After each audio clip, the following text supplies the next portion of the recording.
You're gonna break my heart. You're gonna tear it apart. No matter what you do, I'll still be there for you.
You're gonna break my heart.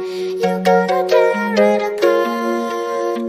No matter what you do, I'll still be there for you. And when you call my name, I won't be far away. No matter where you go, you'll never be alone. Be alone, be alone. No, you'll never be alone. Be alone, be alone. No, you'll never be alone. Be alone, be alone. No, you'll never be alone. Be alone, be alone. No, you'll never be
You're gonna break my heart. You're gonna tear it apart. No matter what you do, I'll still be there for you.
It is the 27th of November, it is 7 o'clock, and of course it is time for the Age of Empires 2 HD Edition Titans League.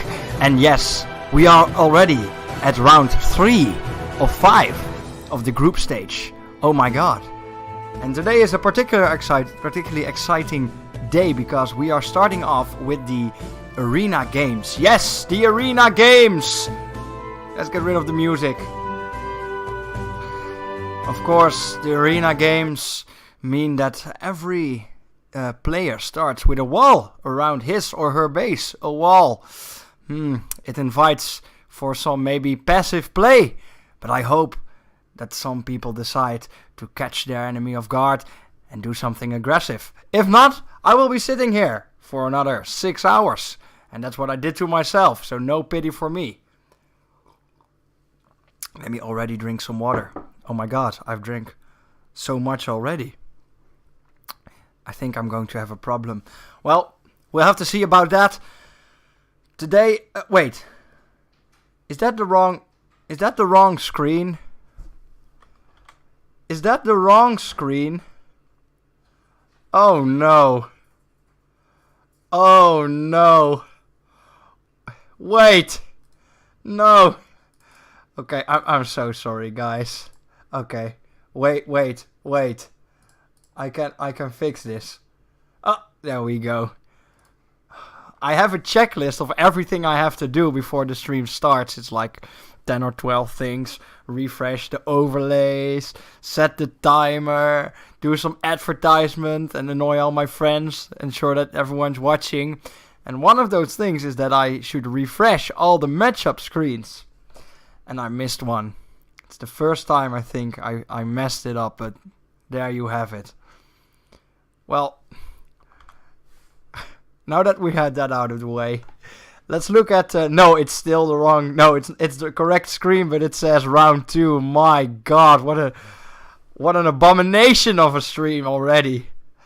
The quality of the stream is plummeting like never before. Oh man, I'm so bummed. Okay, well, it is round 3. It is indeed round 3. Let me check real fast. Yes, the matchups are all correct. The order is correct. So we will be at round 3 with the Arena Games. And we will start with Ikionic versus Banana Bread. Ikionic has not been defeated yet. And Banana Bread, of course, was the victim of a Persian douche laid down by B Swift last week. The Dark Age games last week were very interesting, very surprising, very explosive. And I'm hoping to see that again. Judging from the players that are in this match and the plans that I've heard, because I'm talking to almost all the players, I think, and they give me some insight in what happened. Of course, I don't watch any game beforehand, but I have a vague idea of what might transpire in the coming hour. So we will first see, of course, Ikionic versus Banana Bread. Then we will see Ruud Woltering versus Bjorp. Another interesting match. The bottom 2 players of the Dark Age, they both haven't found a win yet, but one of them will today. So let's find out who that is. And then, of course, we have Laser Raptor versus B Swift. B Swift found his first win last week versus Banana Bread, as I said earlier. And Laser Raptor also didn't lose yet. So let's see if we will have 2 players on top there with 3-0, or that B Swift may come in with that epic comeback. Well, before we'll see that, of course, we will go to Ikionic Banana Bread. Let me load up that game and let's see for ourselves. Ooh, the hype is real. That was a really fast loading time. Okay, well. Why is my screen black? There we go.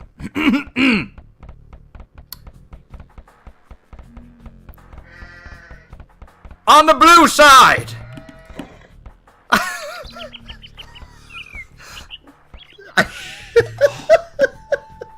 I waited so long. I did such a dramatic pause. Messed it up. Everything's going to shit today. Don't worry. On the right side, in blue, indeed, it is Ikionic playing as the Britons. On the left side, in red, it is Banana Bread, playing as the Spanish.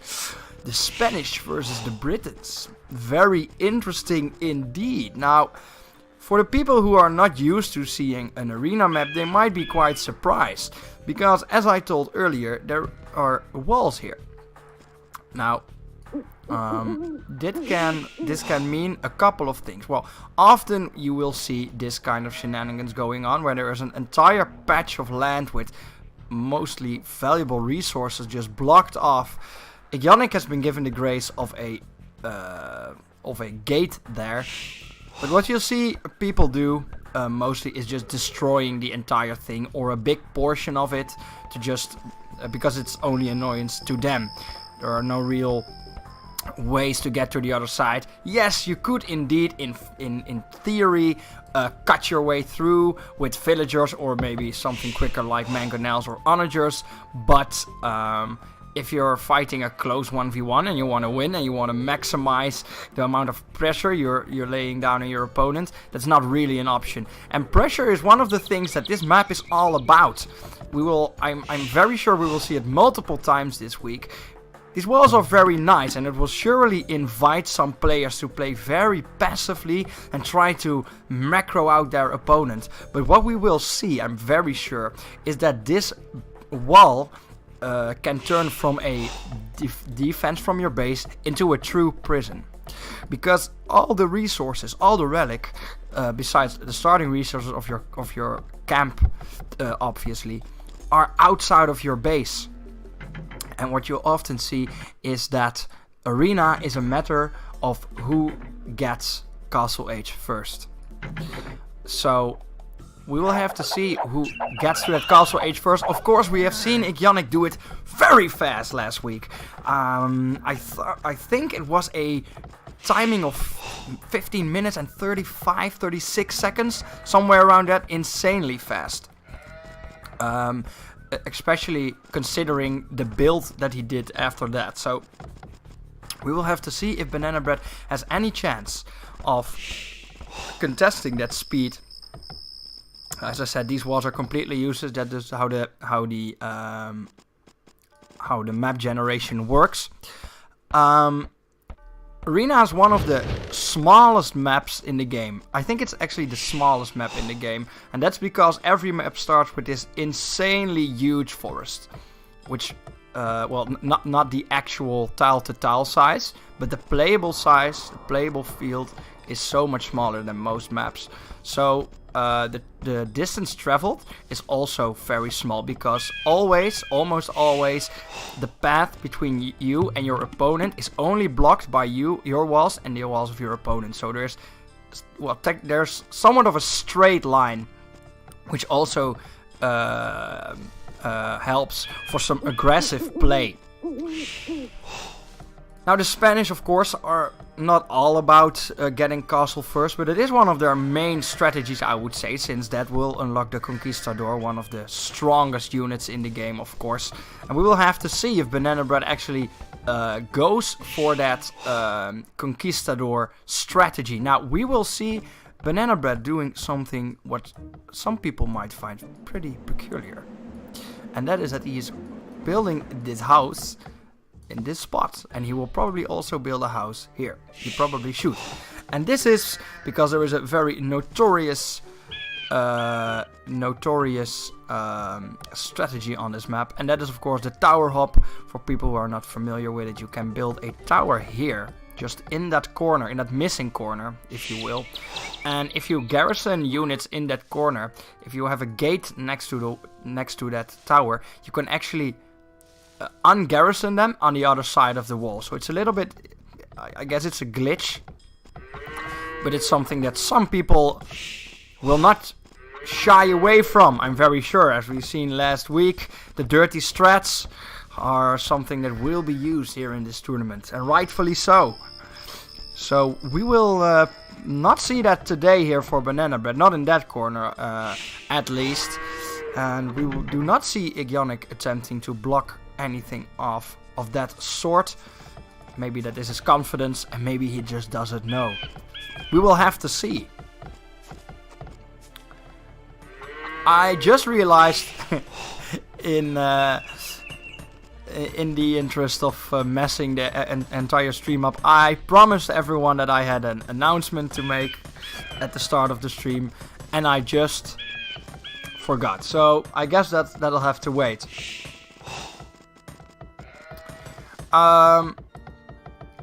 So yeah, as I said, it's all about getting castle fast.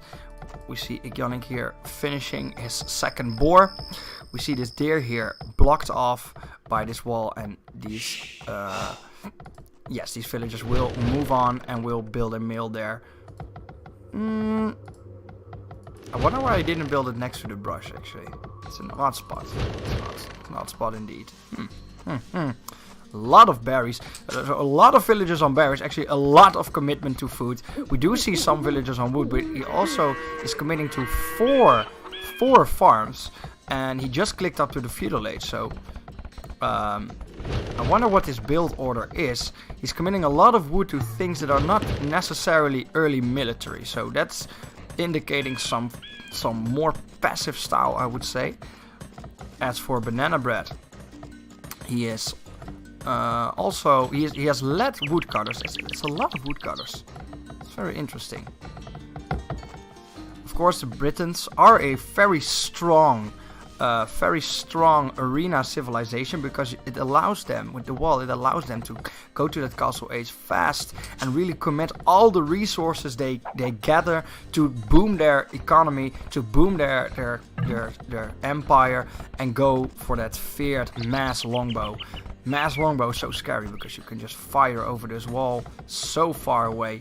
Actually see Banana Bread starting to mine stone, and we see him getting feudal age first. So Banana Bread ahead in that timing, and if we look at the pop, Igionic clicked up at a 25 pop, so that could mean a fast castle. 25 is a fast castle villager time, and we do see Banana Bread with a 23 pop, which is a little bit in between aggressive and fast castle, I would say.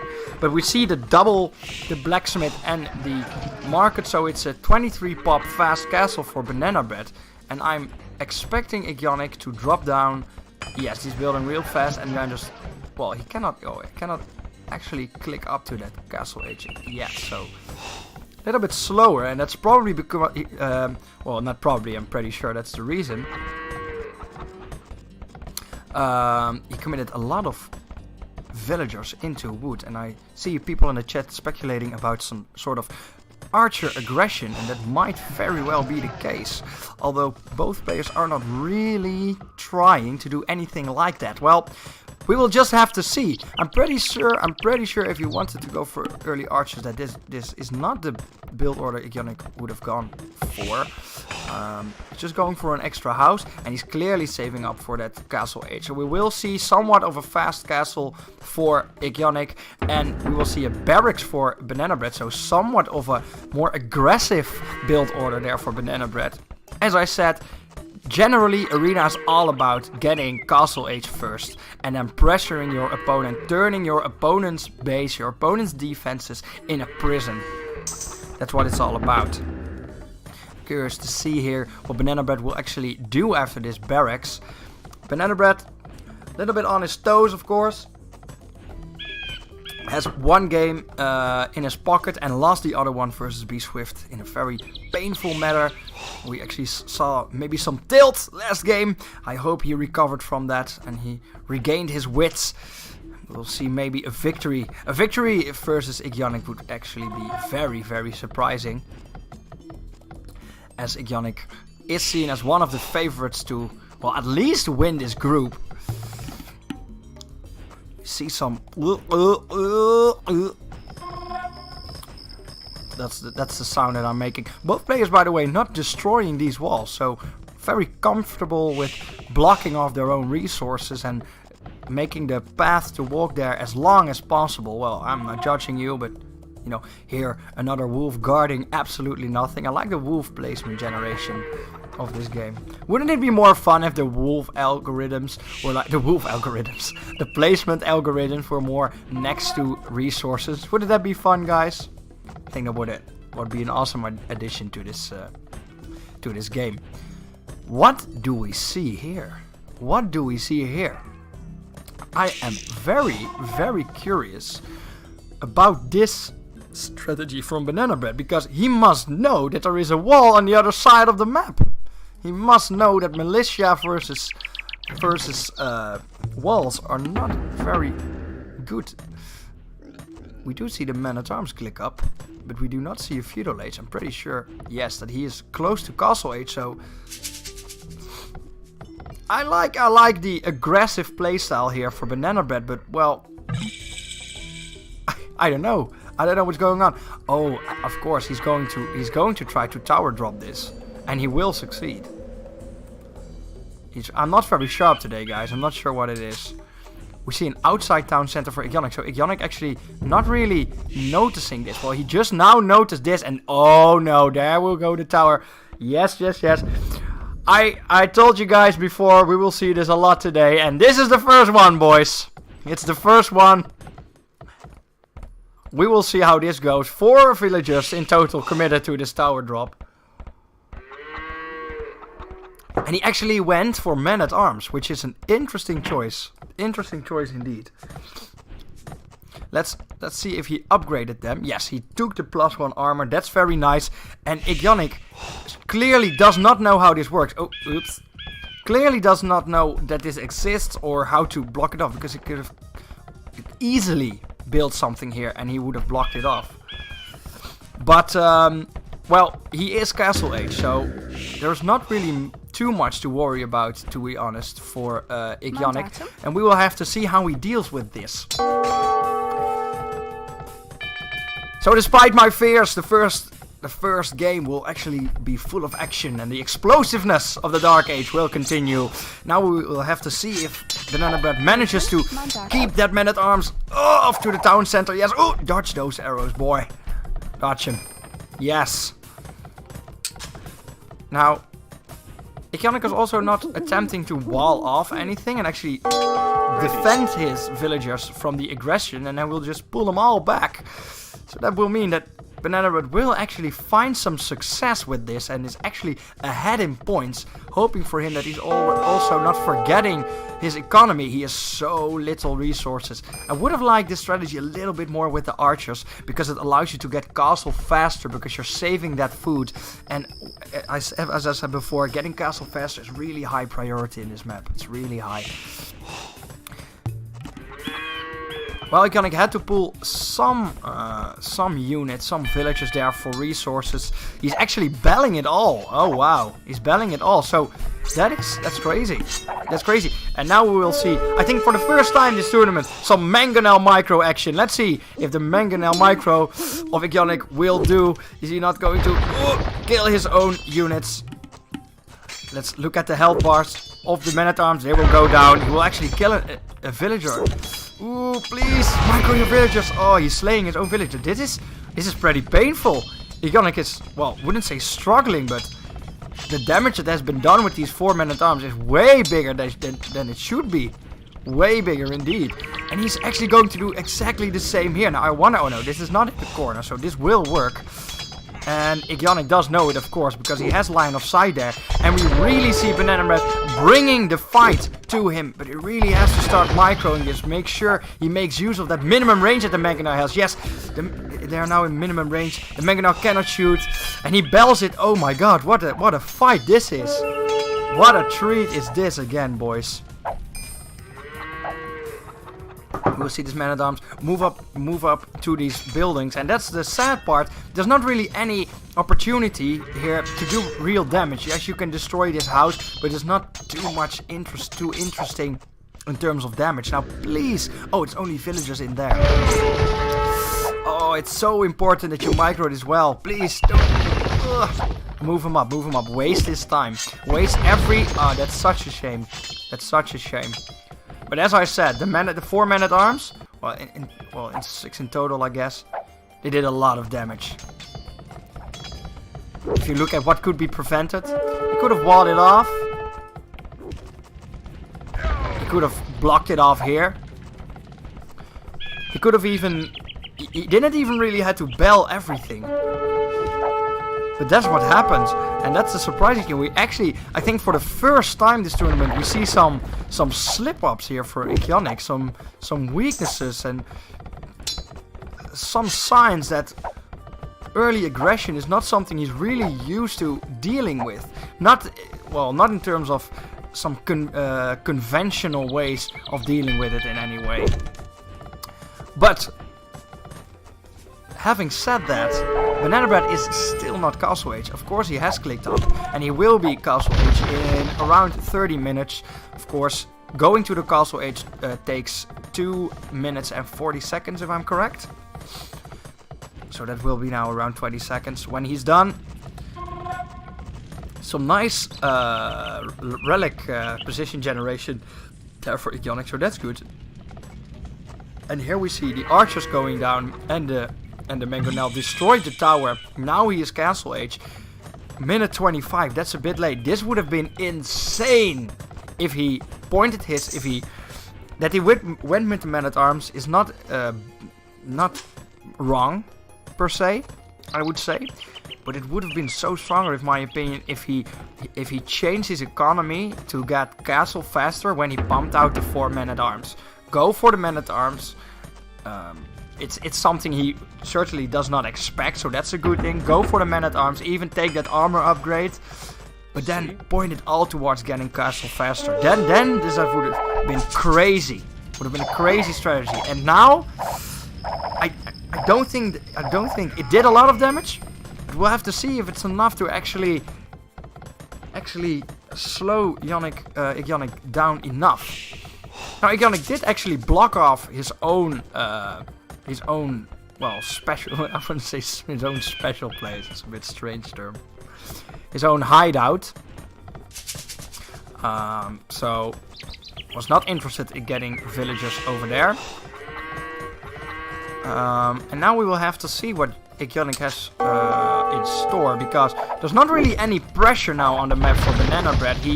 He's not really committing to keep the pressure going, and if he is not, that just means he did some aggressive stuff with minimal damage to the enemy's economy with no real after plan. So that's a bit of a shame. That's really important. If you're going for this early pressure and you're going to pressure him with Men-at-Arms like that, you really need a plan after that. Because if you're just gonna go macro then too, just going play Sims 2, you're just behind at that point. You're just behind. So we'll have to see. It's just only one Mangonel, one archer for Ikionic here, and he does build a monastery, and he will collect those relics first. Because Banana Bread here not making any attempt to getting those relics himself. Now, he did not scout anything beneath here. He did see, I'm hoping, because, well, he did not scout there actually. This is the standard vision he got, but I hope he realizes that there is all kinds of resources here. That's a lot of gold. It's like 3 to 4k gold was lying around here. So, wouldn't want to miss out on that. And there's actually still a tower sitting here with villagers and a Men-at-Arms. Well, yeah, I mean, here goes the ram that will get rid of that tower. And peace has returned to this game. And I just wanted to make a joke about when there are peaceful times in games, my viewership goes up. And in fact, that is, again, true. I gained 2 viewers in the time that there was action, in the time that there was not. Double town center strategy here for Banana Bread, which also could indicate some aggressive play. 1 town center in Castle Age mostly implies that your enemy is not making town centers because it's just not. Or it implies some very, very aggressive strats. 2 town centers also implies that. However, it's a little bit more balanced. And 3 town centers or up is mostly economic focused and really going for that boom. Because if you're going for the double town center, you have to commit all these resources into making your economy boom.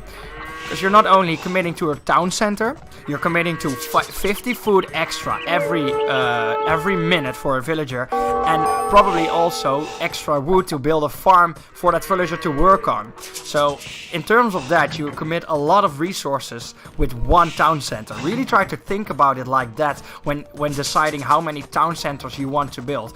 Can my economy sustain this much town centers, and can I still do what I would like on the map? Am I planning to pressure? Am I planning to boom? Am I planning to kill my opponent right off the bat?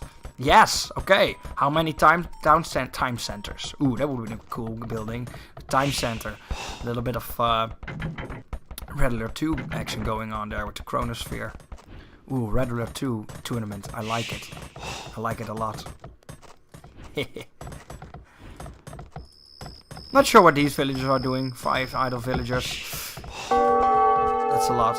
There's actually an overlay that a lot of casters use where you can see the idle villagers and whatnot, but I cannot find it anywhere. If someone knows where I can find it, that would be really helpful. People who watch more Age of Empires streams surely know what I'm talking about. Monday? We see the wolf running for his prey, and we see Ionic getting a villager, pick off there, rip that villager. And now we see the tables turned. We see Ionic going with his small defensive army to his enemy and see if he can do something here. Now he surely can, because his opponent, as I said, went very passive all of a sudden with double town center. So it's a lot of little things that should really be optimized there for Banana Bread. Oh, it's only for Vubli? That's a shame. That's a shame. Now we see Ionic here bringing the pressure to the walls of his opponent, and this is the reason that I said it's all about getting castle first. You can build buildings on this side, your opponent cannot really do anything about it, and you can start bringing down the wall. And once the wall is down, well, this is what people do. Because there is a wall, people are not really placing their buildings defensively. We see both players doing this, just really dropping that exercise of building your buildings defensively. Ionic kind of did it here, but not enough. You really want to do the same thing with your buildings here. Don't let this wall be the only thing that guards you.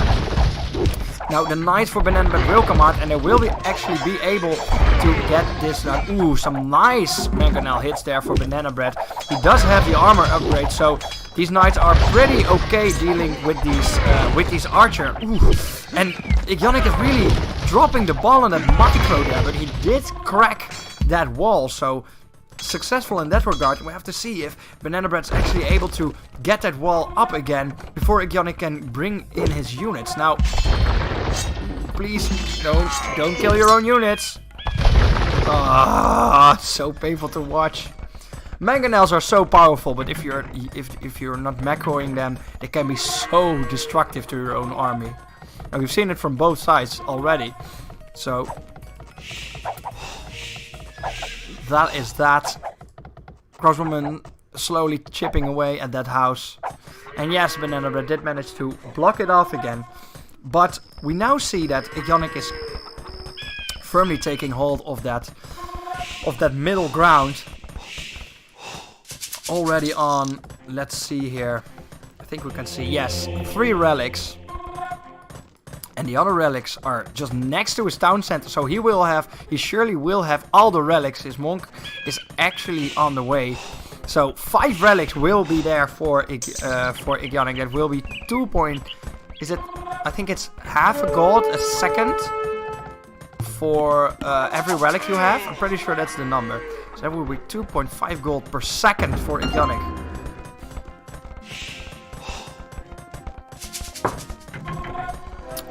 Castle going down, and now we will surely see the first longbowman, and that's where the Britons really get scary. Banana Bread, does have his own castle, and well, I would say Conquistador are pretty effective versus longbow archers. They can be pretty good. When you mess them up, it's getting a bit of a problem, I think. But in this stage, where it's just a couple of units versus a couple of units, I think the Conquistador would win that fight. Now, will Banana Bread see this on time? No, he won't. That's a shame. You really have to stop that, mate. Yeah, there we go. There we go. Army of Ionic going up here. And now we see the battle once again being brought to Ionic. And I think we can really commend Banana Bread here on really challenging Ionic here. It's really not a stomp of any sorts. And a real battle on our hands. Now that's a nice start of the stream. We see a Imperial Age timing of minute 38 for Ionic. Respectable, respectable. And the first longbow archers going down with +2 damage and +4 range with a 9 range. Such a nasty unit, 9 range. Double stables going down for Banana Bread, really committing to that cavalry. Now, not a surprise, of course, when your enemy is named the Britons. They actually are very well going for that archer, that mass archer strategy. Britons, of course, also one of the, I would say, more linear civilizations in terms of predictability, and I would say at least 7 out of 10 times you will see your opponent actually going for that mass archer strategy. Very defensive building placement here for Banana Bread, and I do kind of like the placement here. He's using the gold mine to actually block off this side. He does allow it for some pressure, but because these are both castles, they will have a zone of control far enough that these... Ooh, it actually will get mined, so there's a little gap there now. And will Ionic be able to stop this? No, he will not be able to. So he has to return. It's really a back and forth game here, and also in terms of points, we'll see that there's only, like, well, not even, we see just a neck and neck race there.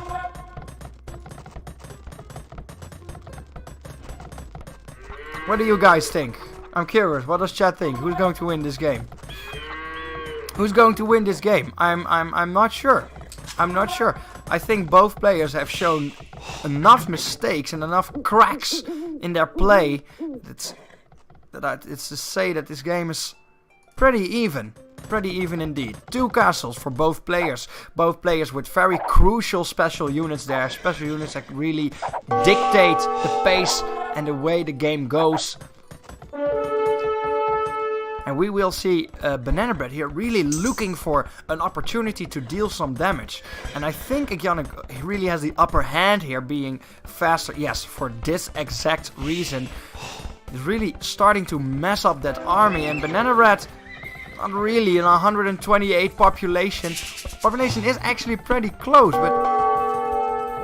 if this is the only army he has, well, he does have some mangonels, and this will really come down to the micro of both players, and really the mangonel shot that the players can bring in. We see a third, somewhat more forward castle going down there for Ionic.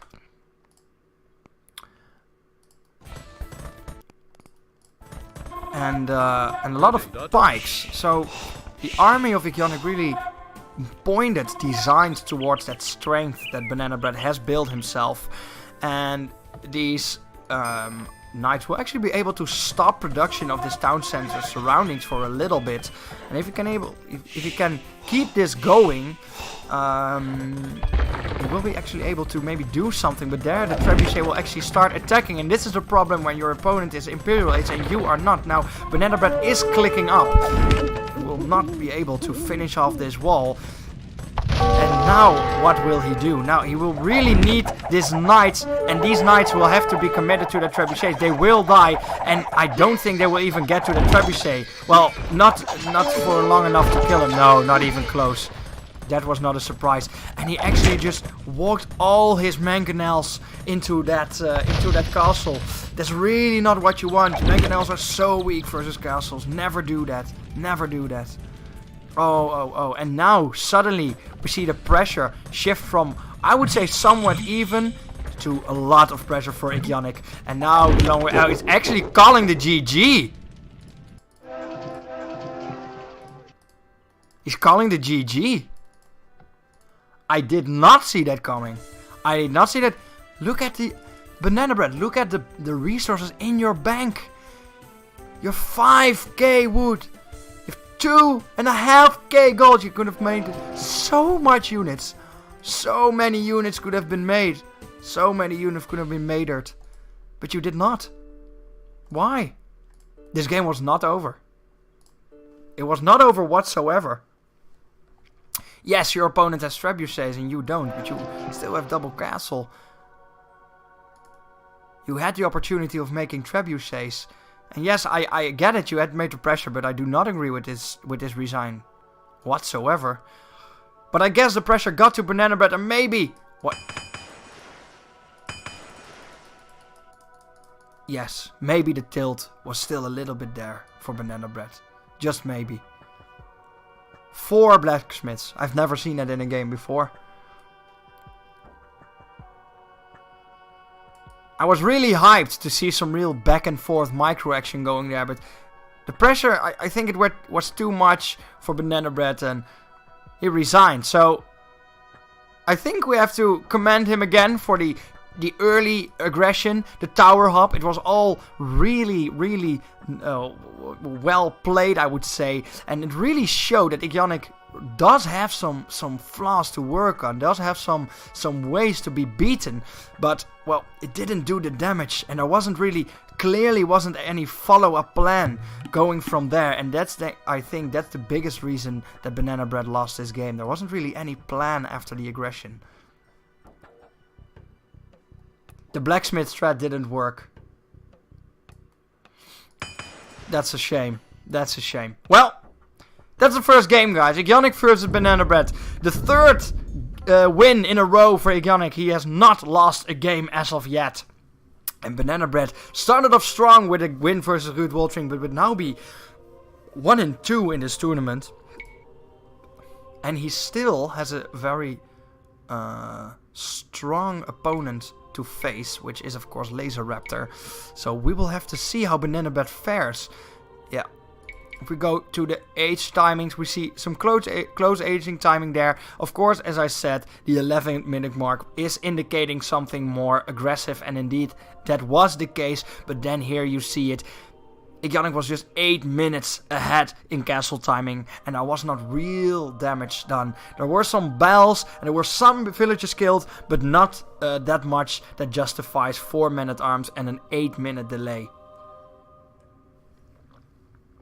So I think that's the real reason that Banana Bread lost. Well, again, I think it was a nice try, but the flaws were very, very clear. Well, without any further ado, let's move on to the second game. That will be Ruud Woltering versus Bjorp. And before I will go to that game, I will actually do the announcement that I promised you guys. Of course, after the group stage, there will be a knockout stage. And yes, I will reveal the knockout brackets right now. I've thought about it a long time. And at first, I was planning on drawing the brackets randomly, as I did with the group stages, but what I figured was that a randomly drafted bracket would have high chances of really lame games in the knockout phase, and I didn't want that. I wanted some exciting knockout games, so I've decided to design the distribution myself, and here it is, guys, the bracket stage.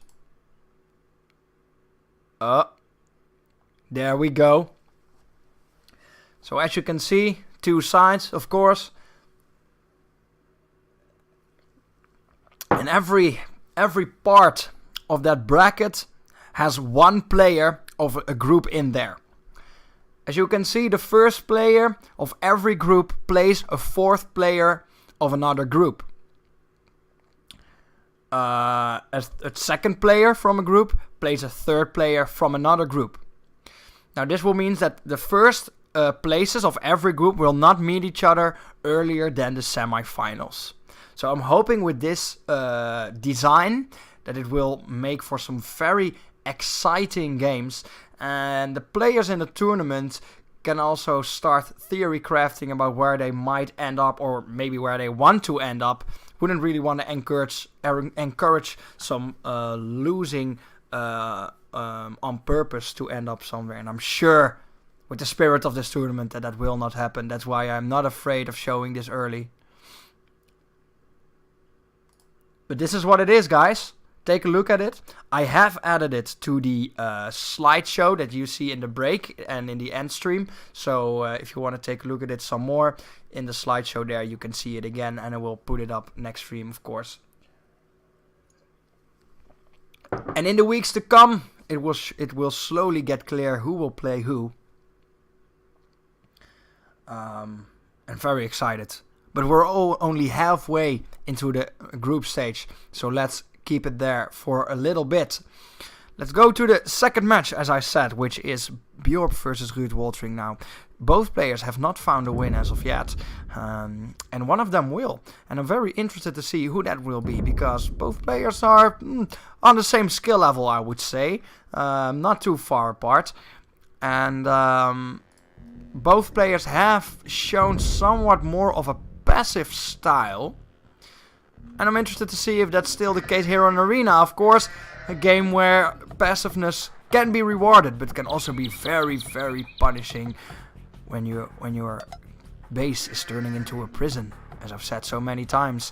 Without any further ado, on the left side, in blue, it is Ruud Woltering playing as the Mongols, the very popular Mongols. We see them for the 6th time in this tournament.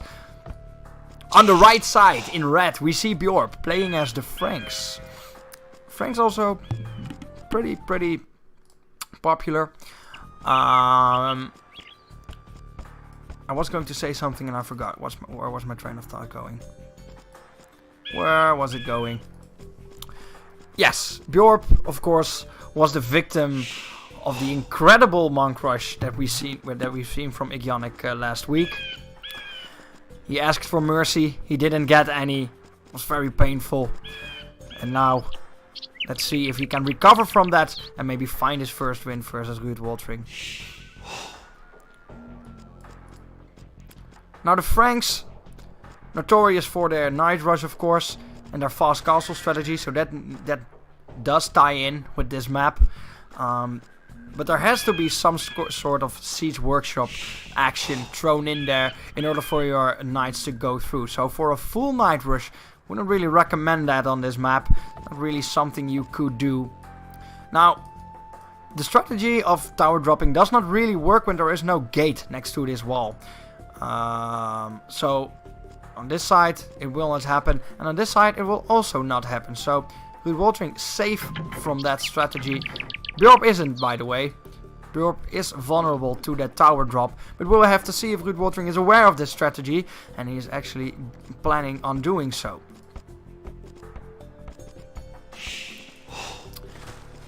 We see a standard build order, a standard villager assignment here for Ruud Woltering, of course. 6 on food and then probably 4 on wood. For Bjorp we see a little bit more commitment to the food side. See the first boar lure coming in without loom. So risky, so risky. If you lose your villager, you wish you researched that loom. But of course, if you're a real pro, you're not bothering with loom, especially not on a map like Arena. We have a wall around your base. Why would you loom? There's no damage to be done to your villagers. You're safe. Why not go 4 town centers while you're at it? Nothing can happen, am I right? Of course, the Mongols feared for their Mangudai, but also feared for their siege equipment. So that's what makes this pick pretty interesting.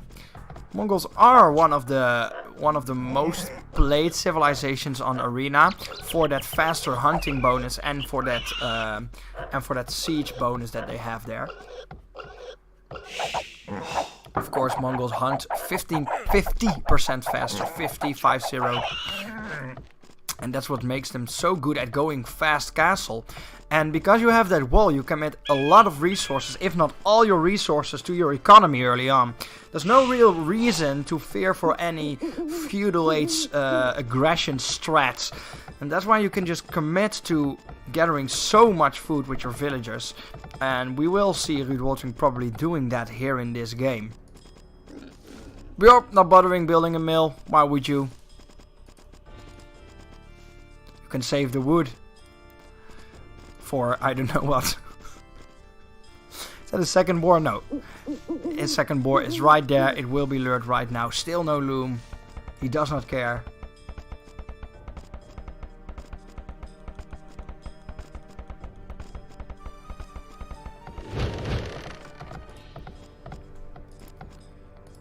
And we see a mill going down for Ruud Woltering and very quickly making... Oh, no! He's killing all the deer! Oh. I don't think Ruud Woltering realizes that there is a mechanic in this game that's called rotting. If you're killing living creatures that can be farmed for food, they will actually rot away. The moment you kill them, they will trickle away food. So what you always want to do with your sheep, your boar, your deer, your turkeys, your goats, whatever, what else have you? Cows, elephants. At some point, Age of Empires went absolutely apeshit with the variety of animals. Well, all of the above.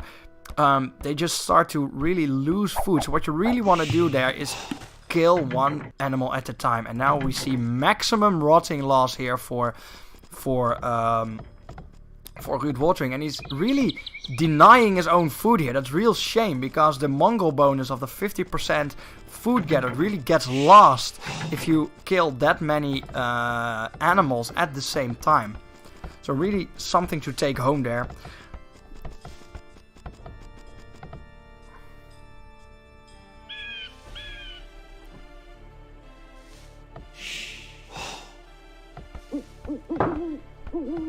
Wait, is that the first lumber camp?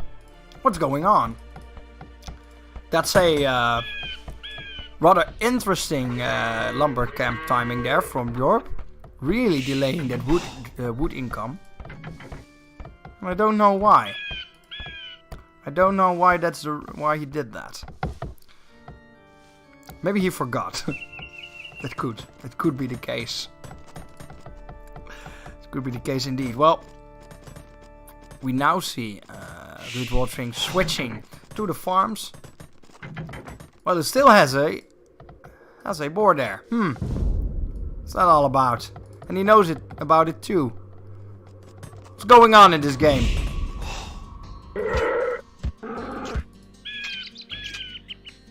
Two villagers, two wanting the wolf. When you have no loom, that is how you do it. There was actually some slick micro there from Bjorp. And an outside mill, he does not care whatsoever. And why would you put it next to the deer? Let's put it 5 tiles away. Maximum walking distance. That's what we're going for. Maximum walking distance, the name of the game for Bjorp. No mills, late lumber camps, and far away mills. It all doesn't matter. Let's get those resources as late as possible. Where would you want them?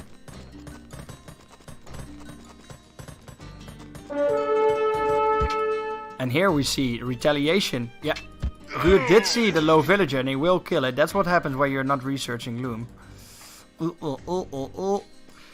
Researching loom on arena is not wrong by any means, but if you're going outside of your base, you probably want it.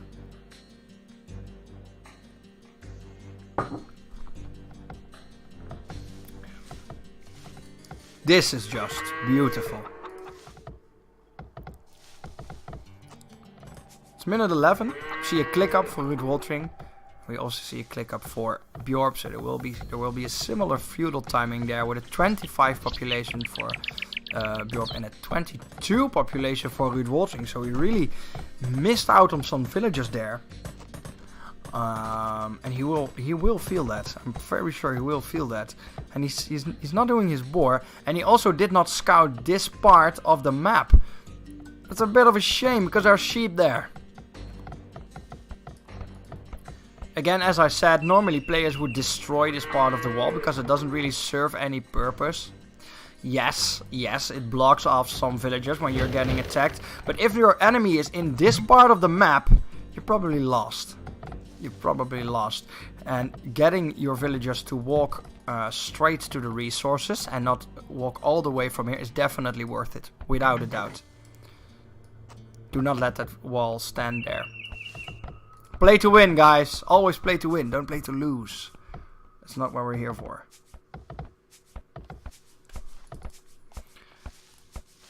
See a barracks getting down for Bjorp and a 26 population. We see a lot of villagers being committed to that berry bush that will be depleted very soon. And then what will happen? Bjorp did indeed do his 2 boars, and he will also make use of these deer. So he will... Oh no! Don't kill all the deer! So painful. All that food just being thrown away.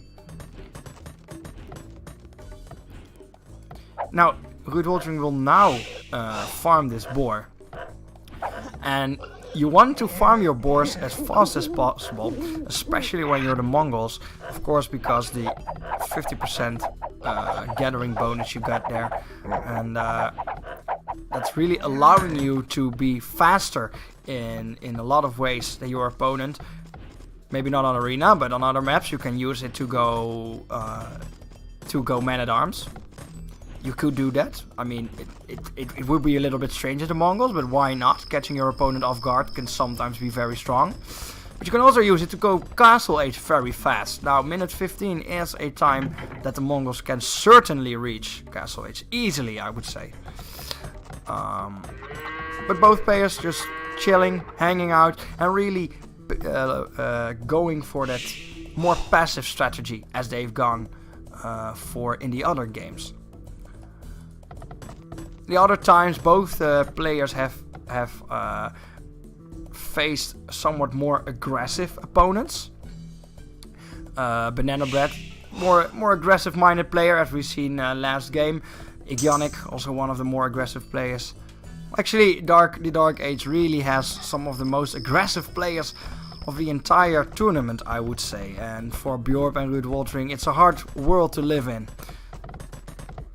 But now they can live in peace. And yes, of course, my viewership is again going up. 14 viewers in a game that's so peaceful.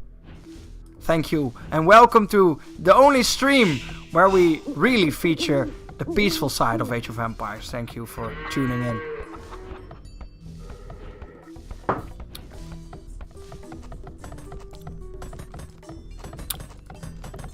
$4 gold minus for Bjorp, and 6 gold minus for Ruud Woltering, and a market. And we will surely see a blacksmith following up, and then a Castle Age, I'm pretty sure. And again, this map is pretty much all about getting Castle Age faster, getting the pressure, and putting and really gaining strength here in that middle section where all the relics are, where the extra gold is, where the sheep are. There are sometimes some extra sheep here. Always scout the edges here, because there's a lot of the times there is a lot of gold to be found there because of the algorithm of the map. Because the way the map is generated, there has to be a certain distance between well, not has to be a certain distance between all the gold, but the chances of them spawning at a certain distance is pretty high. And because of this wood line here around the map that's always there, there's a very high chance that there is gold alongside here. And you can really easily sneak gold this and just wall it off maybe. Because if you do that at certain times in the game, people won't really, if they've scouted it, they won't really go there anymore. You see there are a lot of pro players that really like that playstyle. Bacti is one of those players that really likes to do sneak dogs and sneak gold miners. Really fun to see. A lot of the games you will have some sort of sneak resource gathering place.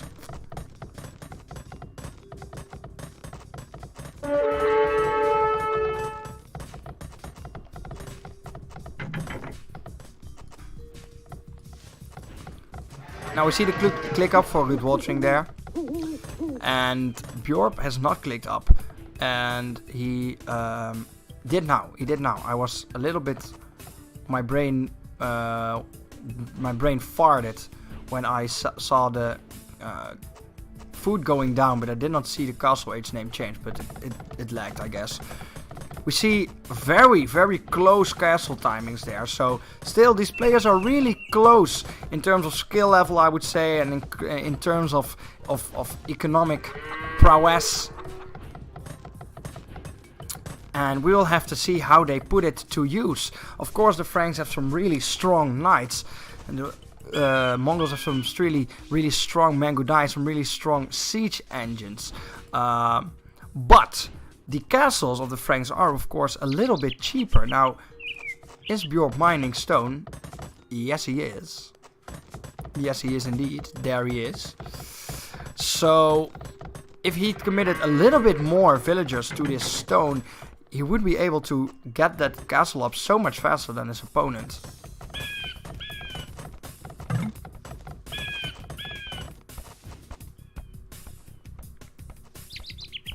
If you suck at Age of Empires, you're exactly at the right place. If you're playing in this tournament, you're even more correct to be here. And if you're watching, welcome! Welcome, watching other people suck absolute D. We see an instant town center there for Ruud Woltering, so he is interested in maybe some hybrid combination, or maybe we'll see another town center once he has the wood. If you really want to go for that boom, you really want to start out with getting as much villagers on wood as possible. And every time you hit that 60 wood, you want to drop another farm. That's really how you want to play that one out. Now we see Bjork getting castle age, and let's see if he's doing the exact same thing there. Does he have the wood to do it? Oh, he certainly has. He certainly has. Unfortunately, he does not have the stone to go double town center, but he does have the wood. Has way too much wood there.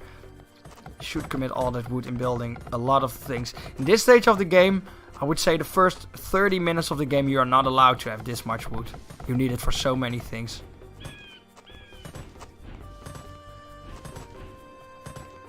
You did miss one. The first, yes, you did miss one. Ikionic vs Banana Bread was the game that was played before this one, and I won't spoil anything because it's really, well, I I can spoil it because I will update the scoring after this match, but it's a game worth watching. I would say. So I would recommend everyone who missed that game, Banana Bread vs Ikionic, to watch it.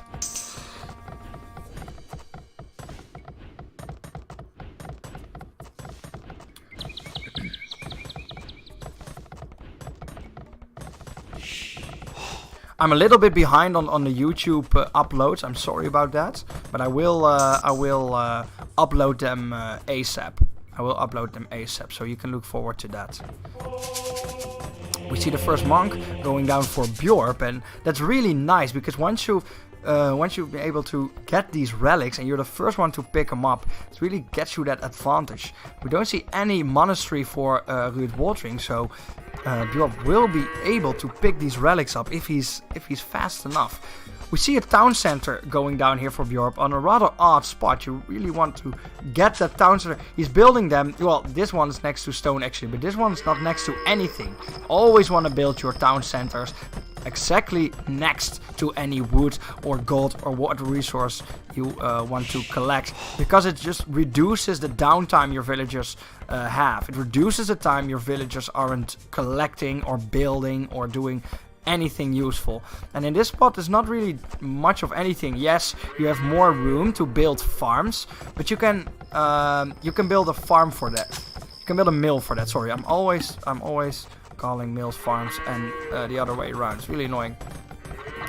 Really try to do that. Really try to build your town centers next to resources in order to, yes, just like that. Just like and this, yes. So we see triple town center for Ruud Woltering, and we see triple town center, and yes, indeed, the first pick for Bjork, and triple town center for Bjork. So both players going for a more economic style, and despite being castle age, not really looking for any map pressure of any source.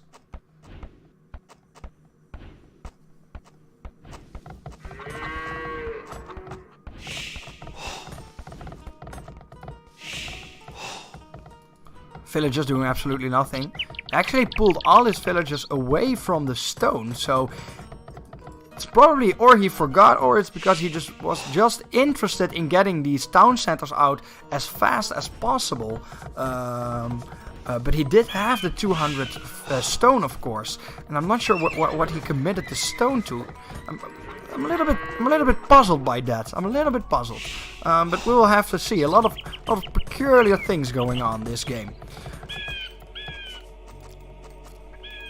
Now, as I said, you want to commit all the stone you have. Bjorp is now indeed doing that. All the stone you have to as many farms as you can to to be able to sustain that triple town center strategy.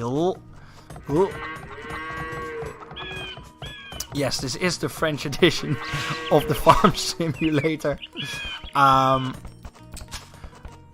But as I said earlier, really consider all the resources you need to sustain triple town center. Do not only think of a town center as the building cost of the town center, the 275 wood and the 100 stone. That's not the only thing you need for town centers. You also need the constant upkeep of the food, because you constantly want to make villagers out of it. Why else are you making a town center? And you also want to make the you also need the upkeep for the wood for the farms. So that's all of the sudden you need so much more if you think of it in terms like that. Really think of it in terms of your income and not of what you have. That's a really important mindset to have when thinking about when and how and why to build town centers.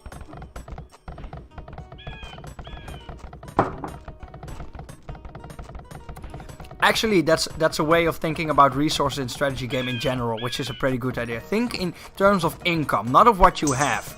If it's what you have is nice, because you can use it for instant upgrades, instant click ups, instant ways to temporarily use it for something to get an advantage. Maybe to get some pressure on a map. Maybe indeed get that extra town center and make sure you prepare your economy to make more villagers. But do not look at it in terms of sustainable strategy. It would be helpful if you could actually see your income per minute. That would really help players at any level, I would say, with determining what they could do. But players,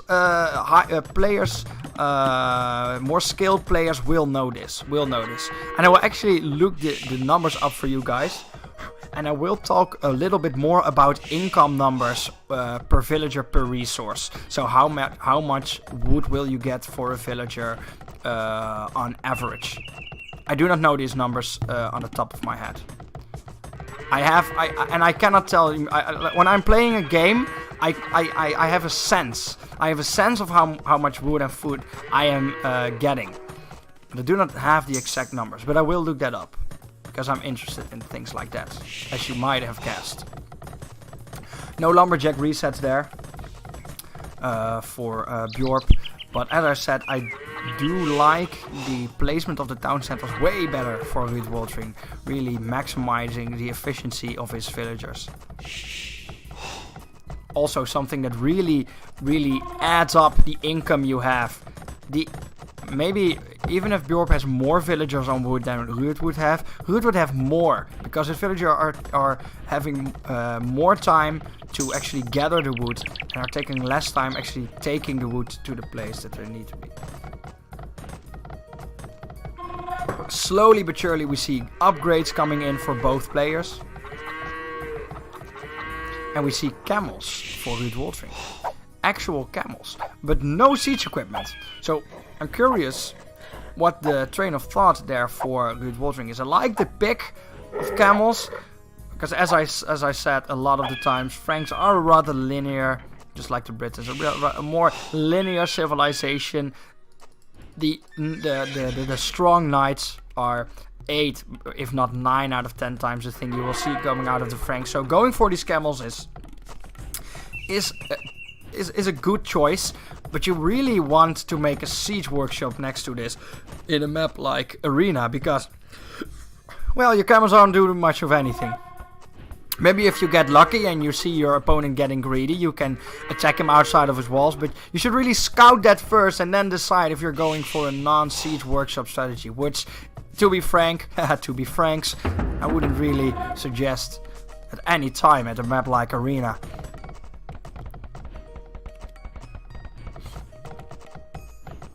Minute 35 and nothing has happened as of yet. Welcome viewers. I'm still gaining viewers, because who doesn't want to watch two players doing absolutely nothing? We see the first castle, I believe, going down, and it will be for the Franks. those cheaper castles, of course. So will be first, but he has enough to build another castle. So really waiting long there. And Ruud is actually not mining any stone. Not mining any stone. Not attempting to prepare himself for that mango dye production. Mango dye are a little bit awkward versus the Franks. Of course, the tanky knights are pretty good versus the mango dye. But, well, mango dye are so strong that you can actually use them anyway. And can this monk get away? That is the question we have to ask ourselves. It seems like he will. It seems like he will get away. We see an army now for Bjorp. He has the +1 armor. He has the 20 extra health for the Frank bonus. Of course, Bloodlines is not available for the Franks, so you cannot get any more health with these knights. But nothing to complain about. And we actually see a back team move here for Bjorp with the sneak gold indeed. Picking up on the hints as I'm streaming. And this is not even live. Now we see a university built for Bjorp. And idle villagers, of course.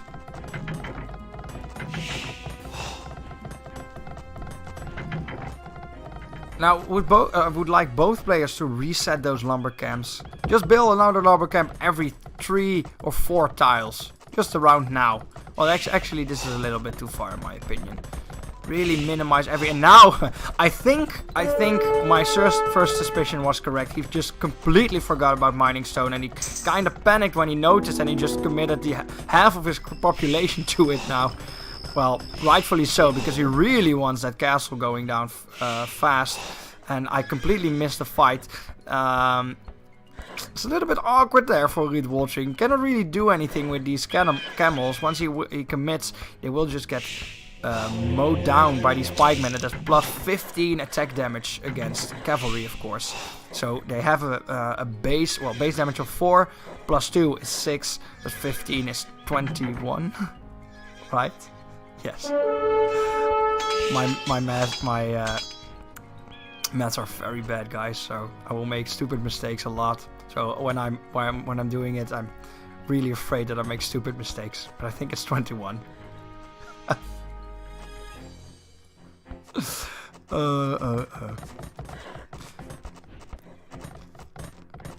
If you're going for such a passive style, well, I guess they're now making units, but both players really didn't do anything before the 35-minute mark. And you're going castle, and you're seeing your opponent not doing anything, go for that 4th town center.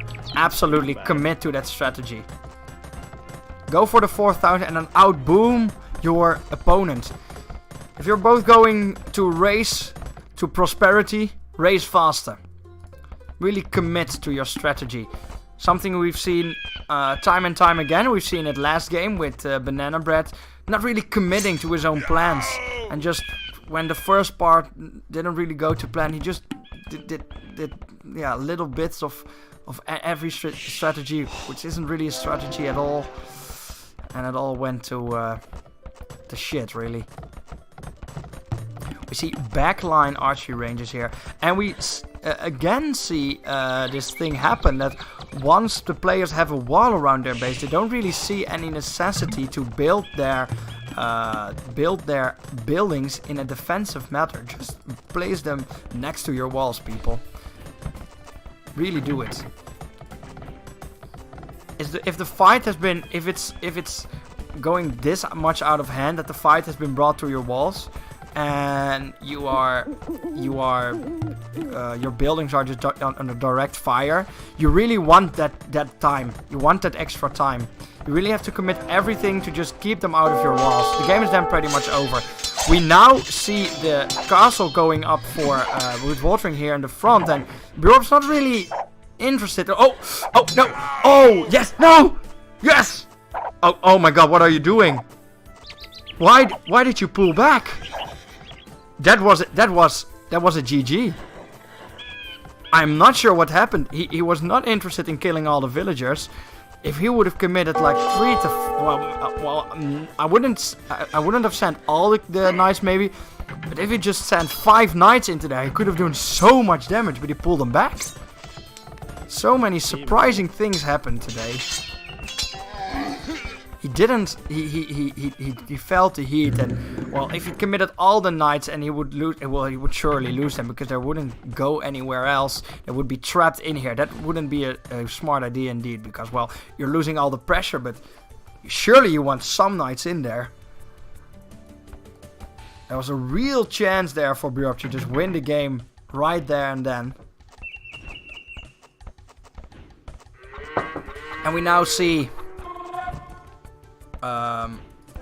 that the castle has been successfully finished, and that Rudwolter will actually get the pressure on the middle of this map. And he did not, as I said, did not scout the sides, because as I said, if you scouted this side and this side of the map and you've seen all the relics and the resources, most players are not really interested in scouting that. There's so much to do in the late game of Age of Empires. You have to assign your villagers, you have to get upgrades, reassign villagers, get upgrades, get Imperial Age. You don't have time to scout places you've already scouted. So sneaking in the villagers there after you know your opponent has probably scouted it can be really effective, and we see Bjork doing it here.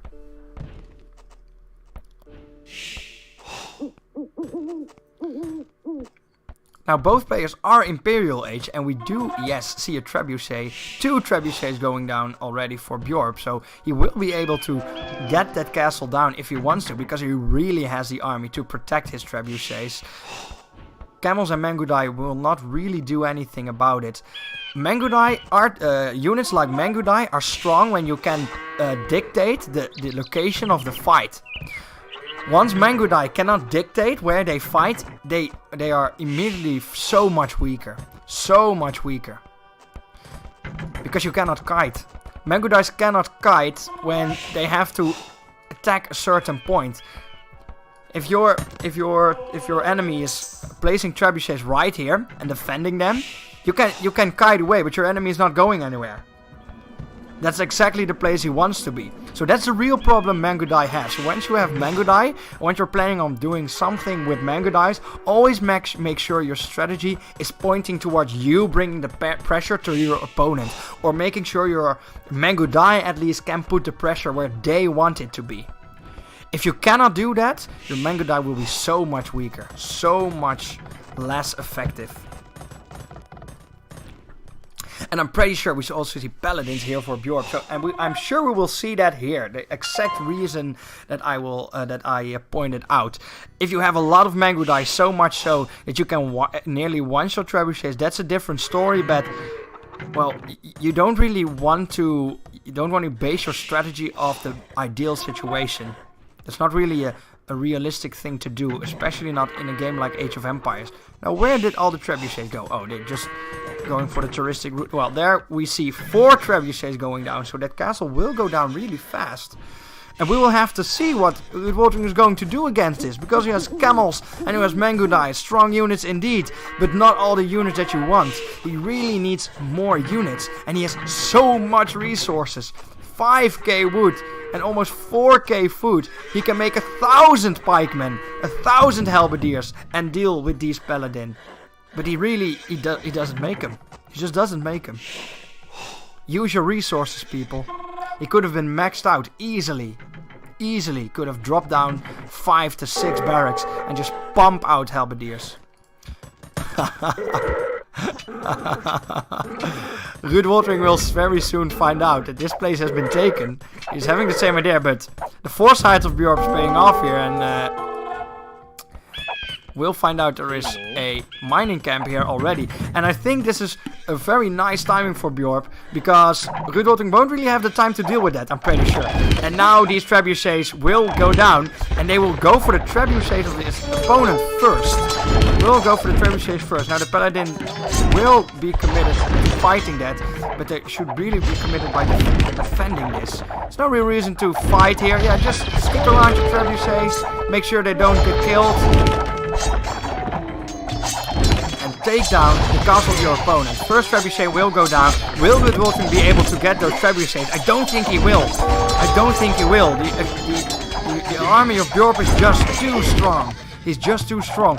And again, we see similar pressure from both players in a long time. But now that one army is just getting decimated, we suddenly see the pressure shift immediately in the advantage of Bjorp.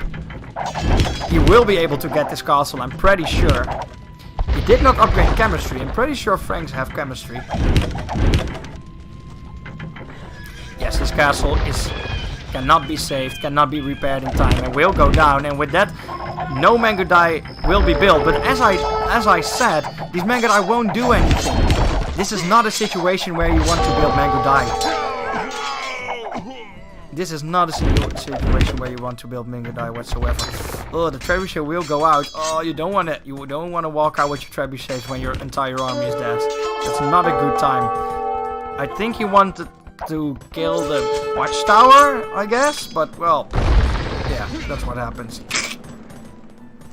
And Good Woldring is in a lot of trouble. In a lot of trouble indeed. He lost his entire army, lost his only castle, and also is losing the opportunity of building town centers and archery ranges and other production buildings. And it's looking good for Bjorp. He's 4,000 points ahead. 4,000. He's having paladins fully upgraded. And his opponent is not making any counter units whatsoever, despite having all the resources in the world to do so. Both players sitting on an enormous pile of resources. Paladins will go down and will deal with that sneak mining camp of Rude Watering there, and with only the knights that only have the +1 upgrade versus +4 paladins. Ooh. Frank paladins, if you will. Frank paladins with 192 HP. 5 melee armor. 7 piece armor. So tanky. And he actually went for a heavy cavalry archer upgrade there. Something you don't really see that often out of Mongol players, because you just can make the Mangudai and they're so much stronger than the heavy cav. So going also for that heavy cav is a little bit double work there.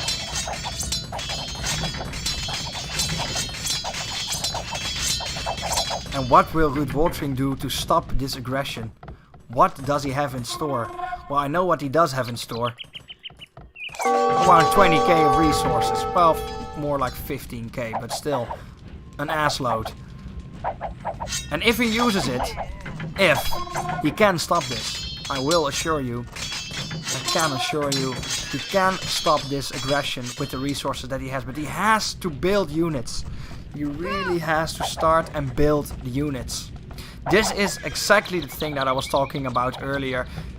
This is not a matter of income flow. This is a matter of how much you have in the bank, and you can instantly surge out the units that you need. At this point, the units that you need are mostly halberdiers, I would say. But he's making heavy cav. Heavy cav, they do 7 damage. These paladins have 7 pierce armor, rather. That's 1 damage per shot for every cav archer. They have 192 hit points. And he has like 30 to 40 paladins. Ruud Watering will need about like 5 hours in game to actually kill his army with this strategy. This is not going to work whatsoever. And there will be a castle being built. The pressure line has been pushed all the way to the walls of Ruud Watering, and there is absolutely nothing that he can do about this castle. It's looking very, very bleak. And here come the stables. Also not... Yeah, I'm hoping that he will go for camels at least, because, well, I would have liked that more than anything else. But still, also the camels is a really expensive answer to this paladin army. Now, expensive is not the problem for Ruud Watering.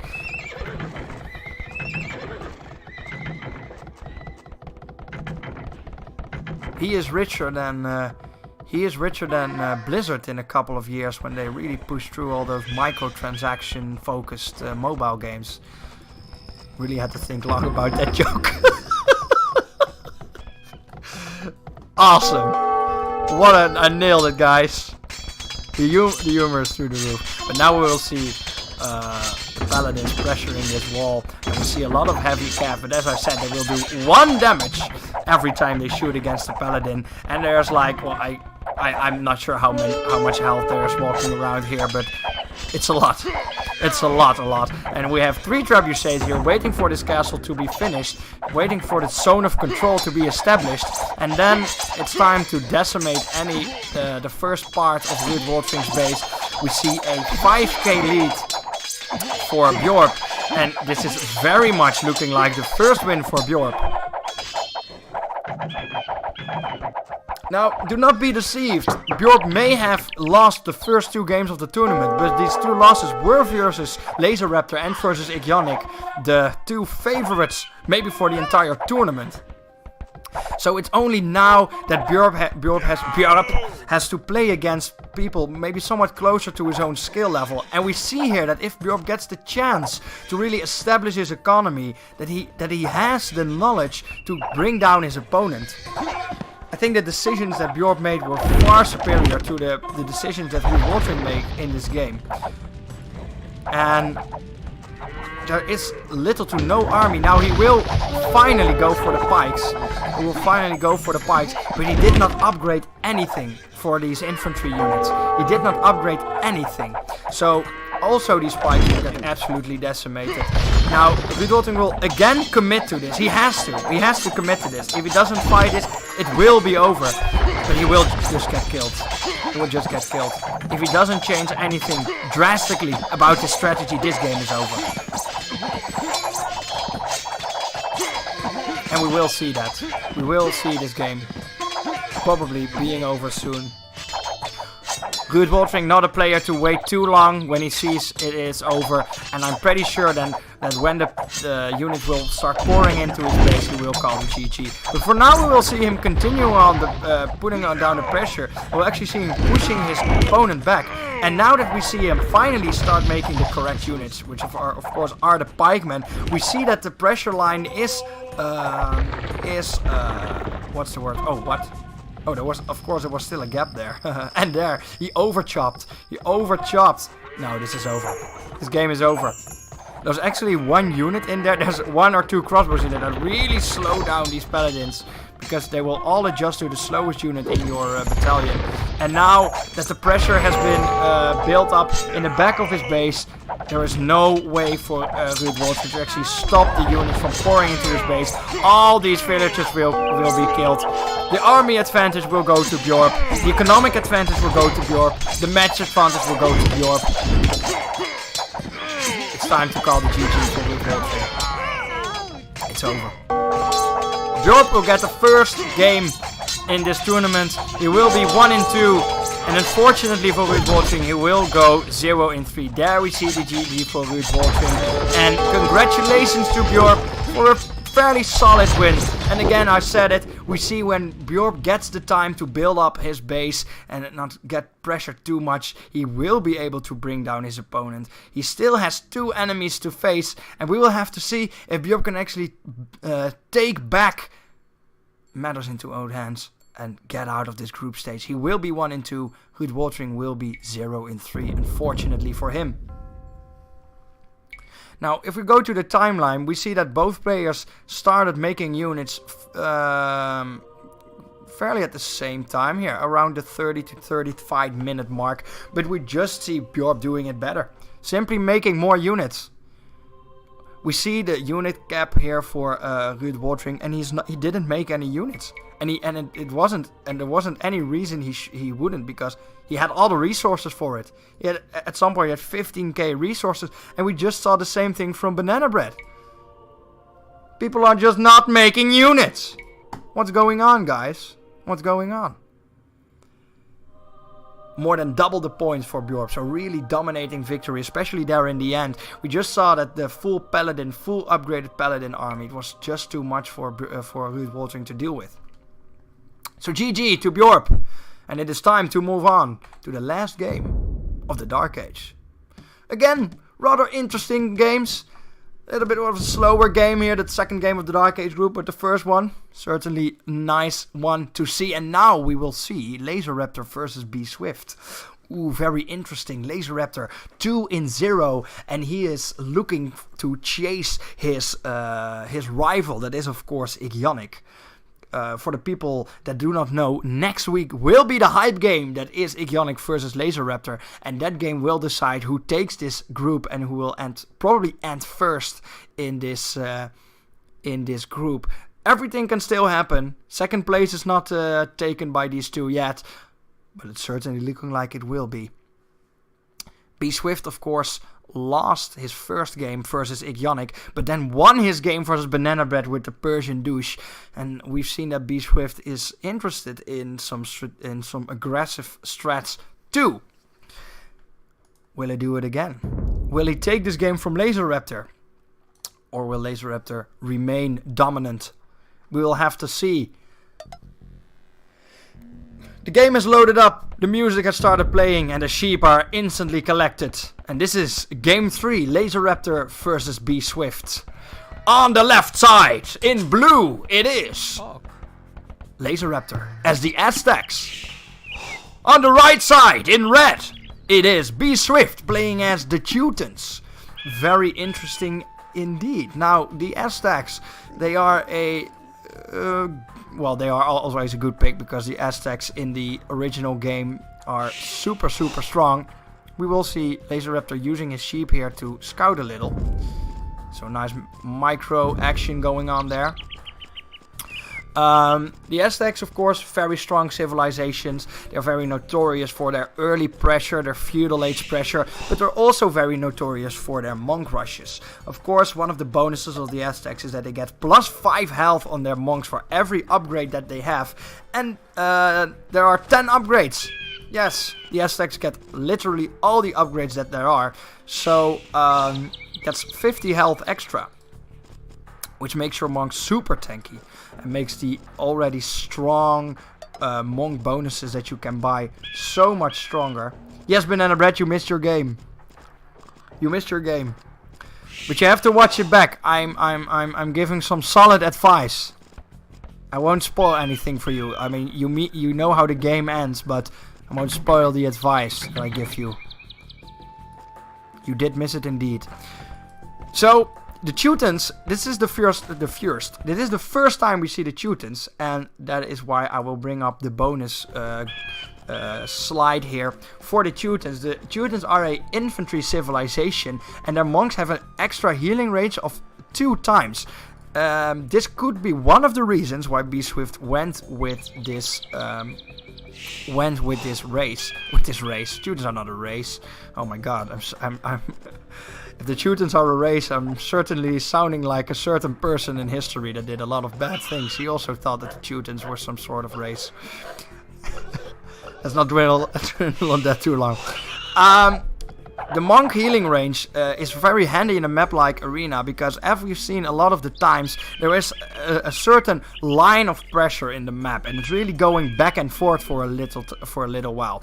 And with the double healing range, you really allow your monks to really stand in the back and make your units that much more efficient, which can be really game deciding in a game like Arena. Also, you can place your monks here at the back of your wall, further back that they cannot be hit by arrows, and they are safely healing your units. So that's a really nice bonus there for the Teutons in a game like Arena. In other maps less so, because it's easier to just get to the monks and kill them. But that's why I like it in this map. Then you have the tower garrison that holds more units, and that is of course nice for the shenaniganry that is maybe going to happen on this map, because we have a gate here. And we do know that B Swift reads up on his nasty strategies on certain maps, so maybe he will go for a tower drop there. But we'll have to see. We're still in the Dark Age. Murder holes are free, also very nice, because you can just defend these towers easily with the tower itself. So that's a really nice bonus there, and that's why the Teutons are one of the the favorite picks for any tower rush strategy. If your opponent is instantly locking in the Teutons, you can safely say that there's some form of some tower rush strategy going on. The farms cost 33% less, which is an amazing bonus, really saves you up on that wood. And as I've said a lot of the times, I really like wood bonuses, especially when they're early on in the game, because they allow you to do so much more, because wood is by far the primary resource in this game in the early stages. So really strong bonus in my opinion. And then you have the town center that is plus blue. What's wrong with me today? Jesus. Town center +2 attack +5 line of sight. Line of sight I like because it's more consistency to your civilization in the starting phases of the game, when you can instantly spot your sheep. Your starting sheep always spawn 15 tiles around your within 15 tiles around your town center, and that +5 line of sight really maximizes the chance that you instantly see your sheep. In fact, I think you can always see them with this bonus. Then you have the Teutonic Knight, an interesting unit. I always think they look really strange because of the black helmet with the green thing. It's like they have some futuristic helmet on. Well, anyway, they have a lot of melee armor. That's the point of the unit. A really slow, tanky unit. Then you have Crenellations, which gives your castles more range, and your infantry fires arrows. Normally, if you garrison units and towers, if you garrison archers into towers or castles, they will shoot their arrows, but the other units will not. But with the Teutons, every unit will do that. Super strong. And another reason why they're so strong for tower rushes, and another reason why I like them for this map. Now, then we have a very important last bonus, and that is that units resist conversion. And this might also be one of the reasons. I do not know the pick order of this game. I do not know, well, if they set it up correctly, and Laser Raptor is blue, that means he got to pick first. So he picked the Aztecs, and the Teutons were actually picked into the Aztecs. So if they did it correctly, that is what happened, and that it means that he counterpicked it. And I really like that pick, because the resistance for the conversion really denies your opponent of that monk rush strategy. So that's a really nice. I really like the civilization pick here for Be Swift. It shows that he's really thinking about the map, thinking about the strategy, and maybe reading up on the general strategy of a map like Arena, where the Teutons are pretty strong in my opinion, because all the bonuses they have, literally all the bonuses they have, maybe not so much the town center one, but the rest, they are so strong on a map like Arena. So I really like that in this pick. So, interesting matchup. Aztecs versus Teutons. Teutons in this regard, a pretty strong counter pick, I would say, versus the Aztecs. Of course, also because the Teutonic Knights for the Teutons have that high melee armor, and one of the Aztec bonuses, of course, is that +4 attack that they get on their melee units, and it really gets denied by that special unit from the Teutons. So actually, almost anything that the Teutons have really work against that Aztec playstyle. So, in terms of pick, of a civilization pick, really have to give it to Be Swift there. And we see a feudal age timing of 1130 there for Laser Raptor with a 25 population, which indicates a fast castle. And there we see the blacksmith and the market. So by the time he's collected that, and with the amount of villagers that are committed to food, we will surely see a fast castle coming out for Laser Raptor there, rather. And Be Swift is just clicked up to Feudal Age with 30 villagers. Whoa, that's a lot. 30 villagers. Ay caramba. Well, did build a forward mill. Will make sure to get all that deer. And I'm pretty sure that he will immediately click up to the castle age or do some insanely aggressive strategy with a strong economy. Now this is exactly the thing I was talking about. Destroying your wall to maximize the line of the walking lines of your villagers is really worth it. Always do that. Does Laser Raptor realize that there is stone there?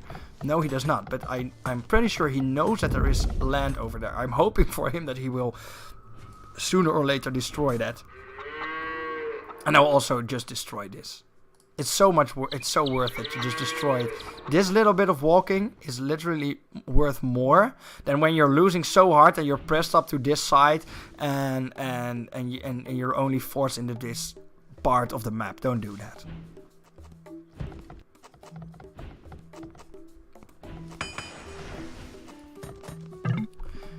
Now we see a Feudal Age for Be Swift at minute 14, which is super late. And Laser Raptor is already going fast castle. So, as I said before, and as we've seen before from Laser Raptor, some really slick and neat castle timings there. And does he have the economy? Yes, he does have the economy to instantly go for that extra town center. What I do find interesting, however, is the amount of gold miners that you have. A little tip here, completely useless on Arena, but for every map super useful. If you're not sure what your opponent is doing, scout his mine camp.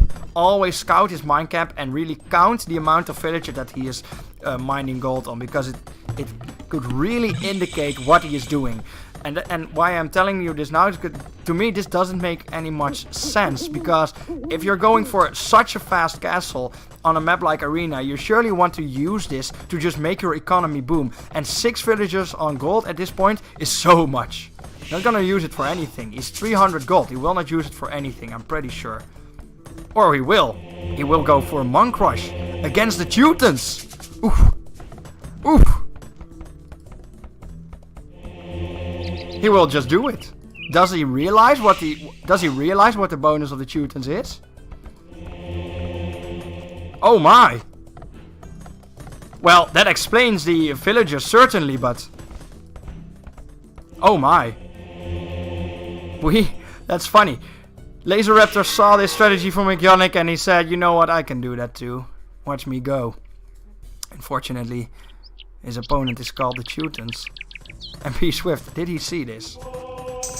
I mean, it could be a coincidence that Be Swift picked, in my opinion, almost the perfect civilization in this situation. But it's just too much of a coincidence. He must have picked this because of the Monk Rush denial. So, but he does not know. He didn't see this. He did not see this. But I don't think he will care. I don't think he will care. A Laser Raptor will just go super fast castle into single town center. Super aggressive stuff there.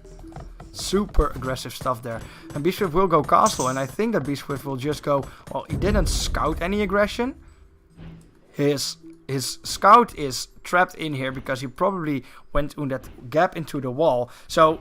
that's a real shame, because he can just move into his base and really check out the amount of town centers. And if he's seeing only one town center, all the alarm bells should ring. Well, not the alarm bell at your town center, of course, but the alarm bells in your head. They should say, this is aggression. Aggression times 2. Single town center into fast castle. It doesn't get any more aggressive than that. And here go the monks. There are a lot of monks that will have a hard time doing much of anything.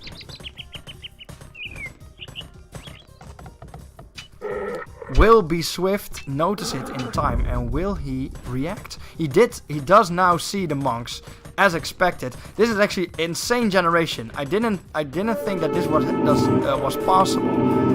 Now they will try to convert these villagers, and unfortunately for Be Swift, there is not really any other gold in his base.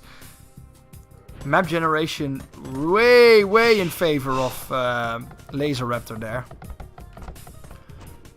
But yeah, this is a little bit awkward. I do not understand this. I do not understand this plan from Laser Raptor. He committed his entire economy to this Monk Rush, and he will now go for the Siege Workshop a little bit late. A little bit late. I mean, he knew the walls were there. But yeah. The only thing he can do is deny his enemy of the gold, and in this situation is really nice, but Laser Raptor couldn't have known that there is no gold back here. If there was a gold back here, this would have been entirely useless. So that this works is a little bit, is more luck than planned strategy in my opinion, but the knights will go down for Be Swift, which is of course a good answer to monks. Of course, when your knights are Teutonic and they resist all that conversion. But despite maybe the rather inefficient strategy here from Laser Raptor, he will have pressure on this side of the map, and that's a really good indication of where the game will go, because all these resources are now for Laser Raptor to take. This is the only gold for Be Swift to be had, and he cannot reach it because the monks will just convert his villagers. So that's a little bit of a shame for Be Swift. It's a really unlucky map generation there for him, and we will have to see how he deals with this. Of course, that is part of this game. That's how Age of Empires go. There is randomness in there in terms of map generation. Sometimes you win and sometimes you lose. And it's really a matter of skill how much you adapt to the map generation that is given to you.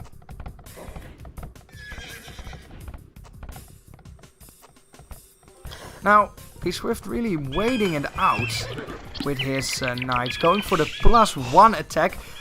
In this instance, I really like that. Again, I wonder if he did that on purpose, but I really like the +1 attack. Normally you would see people always go armor with knights, but now you do not really need it. Monks don't really do any damage, and you really want to kill these monks as fast as possible. And versus the Mangonel with 40 attack damage, you also don't really want that armor. So really like that +1 damage upgrade there for Be Swift. And now he will slay these monks. He will absolutely decimate these monks. Did he make a monastery? No, he did not make a monastery. He could have made a monastery himself and counter it. And now we will have to see how this goes for Be Swift. And I can tell you, it's going really well. Yes, these units will get converted, but the monks will die. That's around 800 gold that will get killed. And what I would have liked even more out of Be Swift if he would have made pikemen, because I could have seen this coming. But yeah, this was to be expected. Monks are just so weak versus Teutons. And I think Laser Raptor forgot that is the bonus that the Teutons have. But nevertheless, the wall will go down and Be Swift really has to hurry up and get his knights to work. He can't mine this gold again, and he really shoots. And again, we see that even if your name is Laser Raptor, even if your name is Ionic, you're not perfect. You can make mistakes. Both players showing cracks, and that's what makes the match for next week even more exciting. In one of the most exciting maps of the game, in my opinion, Archipelago, one of the most random maps on the game. You can get on an island, on separate isles. You can get on one isle with a lot of trees. Nothing is certain on a map like that. So then we will have to see who really adapts the best. But that's next week. Now we see a monk rush versus the Teutons. And we see a knight maybe converted. Wouldn't have been necessary. Please don't get converted. Get your knights here. Be swift. Be swift. You have the perfect units to counter your opponent's strategy. But you really have to keep paying attention. You are ahead in points. You are ahead in points. But you're not reacting fast enough. You're not reacting fast enough. He is using this side of the wall to make the town centers. But as I said, if that's what you need to win a game, it's probably... Well, it's not that you cannot convert anything, but it takes so much longer. It takes so much longer, and if your monk gets killed and it didn't convert anything, that's so painful. There are 1,000 strategies that are more cost efficient than that at that point. But it's working nonetheless. But again, I'm of the strong opinion that is because of the map generation and not because of this strategy. Because this is only forward gold without any gold to be had here. That's the reason why this is working. It's so painful. And also it's working because Be Swift is not really reacting to it right now. We've seen it the first game 2 versus Ionic. When the pressure is brought to Be Swift, he's a little bit helpless. Doesn't really know how to react to this. And now we will have to commit these knights to the monks, but it will just get decimated. And it's time to get some archers out. It's really time to get some archers and pikes out in this time. It's so painful.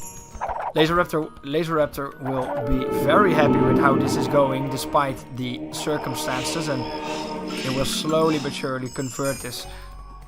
Second Monk Rush used in the Castle Age versus the Teutons, and it is working. So that does mean that we see Laser Raptor really showing his dominance here in this matchup.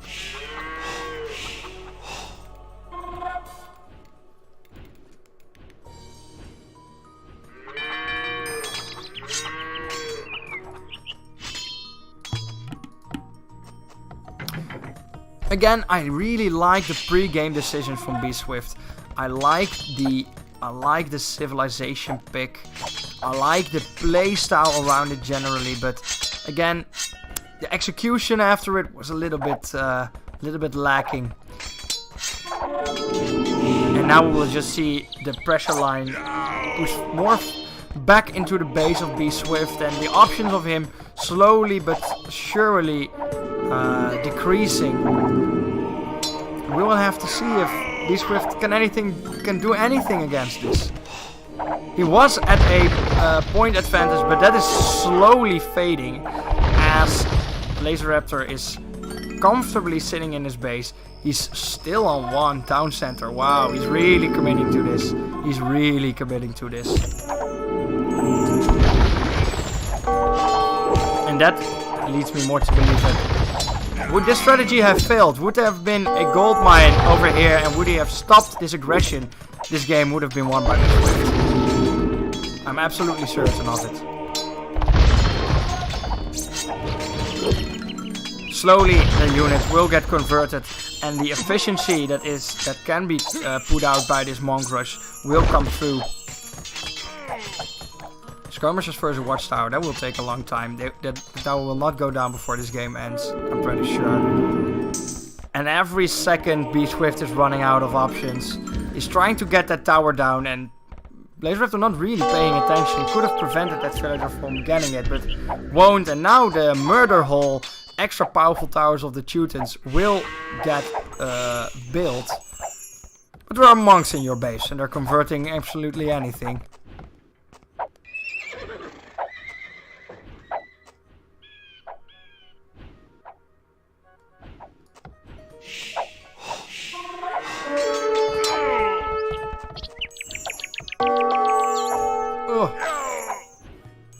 Ooh.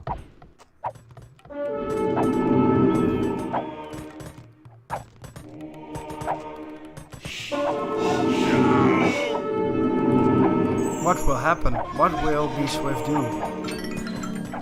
Here we will see the last villagers going down. What is the villager count actually? It is... Well, he does have a lot of villagers, and they're all here at the back. But, well, what can you do? It's nice that the walls are here, but it's just a matter of time.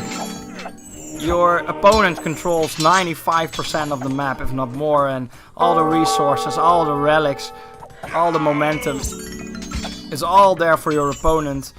And the monks will just convert everything there is. I'm sure there are a lot of... we can actually check this with the monk health.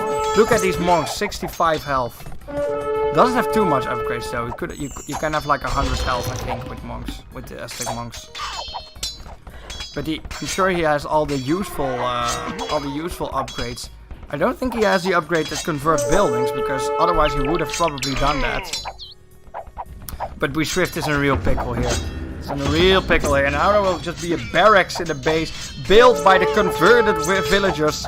Oof, so painful. That house, is that a converted house or is that a build house? I do not know. He will build a castle in front of his gate, but what will it really do? What will it really do? It's all just a matter of time. A university will go down. Is that what you need right now? A university. I mean, what do you want to make? I would say the highest priority would be murder holes, but you already have that. You have that technology. You don't need a university for that playing as a Teuton. You just get it. He must have been going at that for a long time. That's a really strong right arm he has there, Kappa. And now there are also converted villagers at this side of the wall, and they can just make any building they want. Probably a production building, yes, and he will. Of course he will. And that will mean that this wall is completely useless. Now, what is B-Swift doing? He's taking a long time to actually get on with an answer. He's making technology buildings. He's not making any units really. Does he have the resources to? Not really. Not really. And he won't mine any gold. For the coming 20 minutes of this game, he won't mine any gold. I'm sure of that. So he has to rely on food and wood units. Food and wood units. And, well, you need archers and knights to deal with a monk rush in this state of the game. Skirmishers won't really do the trick. Especially not versus Aztec monks that have so much health. So B-Swift just slowly but surely losing this game. Oh, we will see. We will be witness of this watchtower going down after, I would say, 10 minutes, if not more. Victory. What will B-Swift do? What are his options?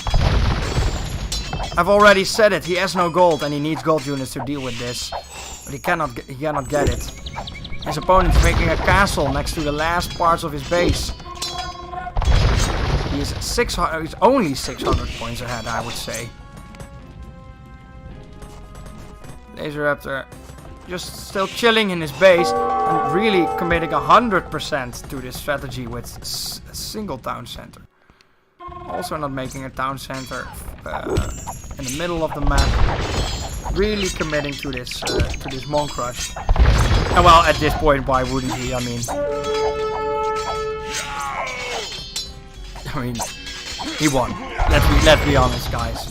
Let's be honest with each other here. He won. This gate will go down. Slowly, this town center will die. And then what will happen?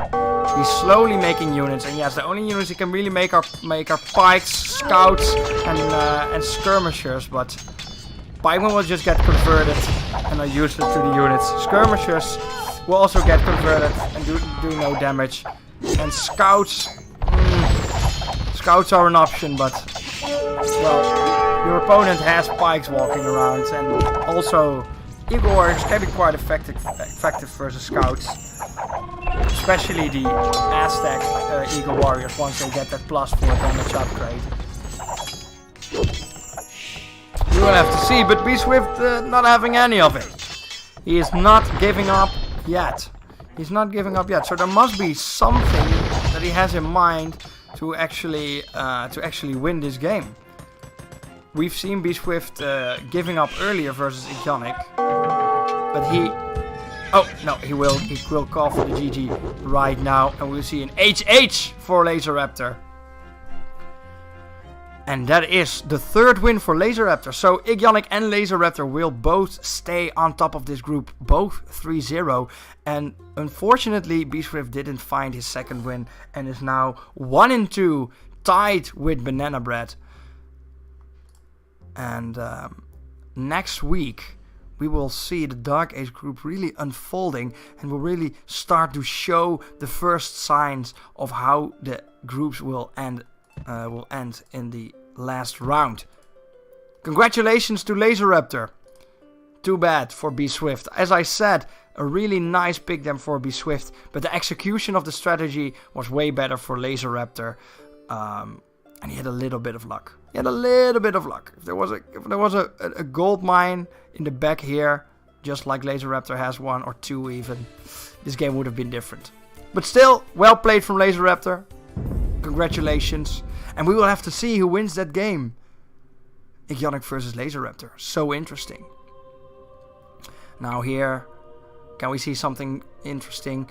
We see a lot of gold collected for the Laser Raptor. Not really a surprise considering the strategy.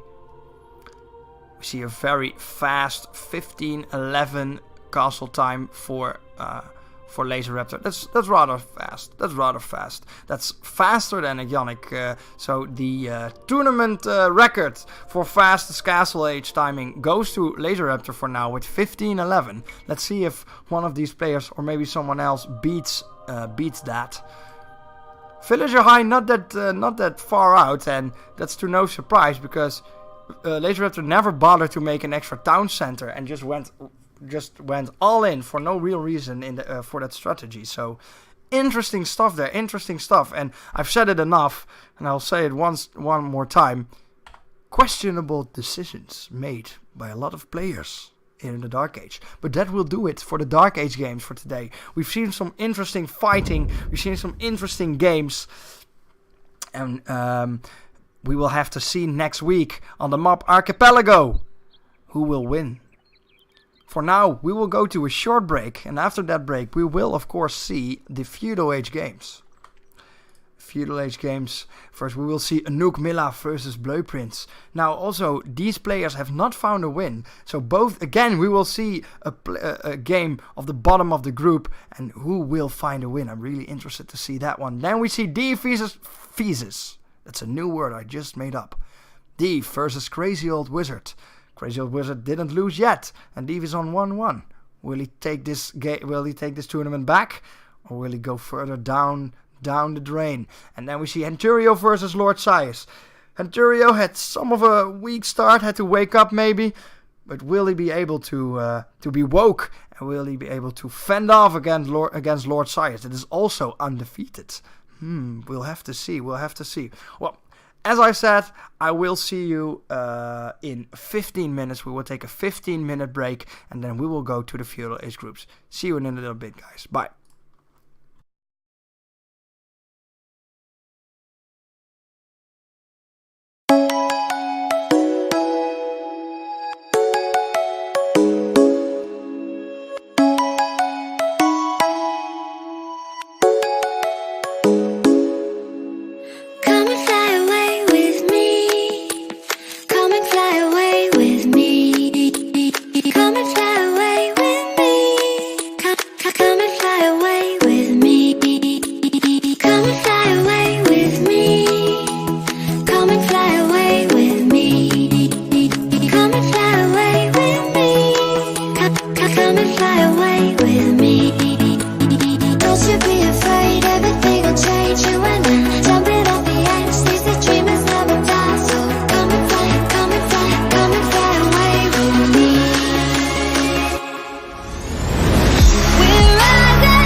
journeys we are meant to take. Something at the edge of space, calling us to fly away.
Ladies and gentlemen, welcome back to the Dark and Feudal Age Games Round 3.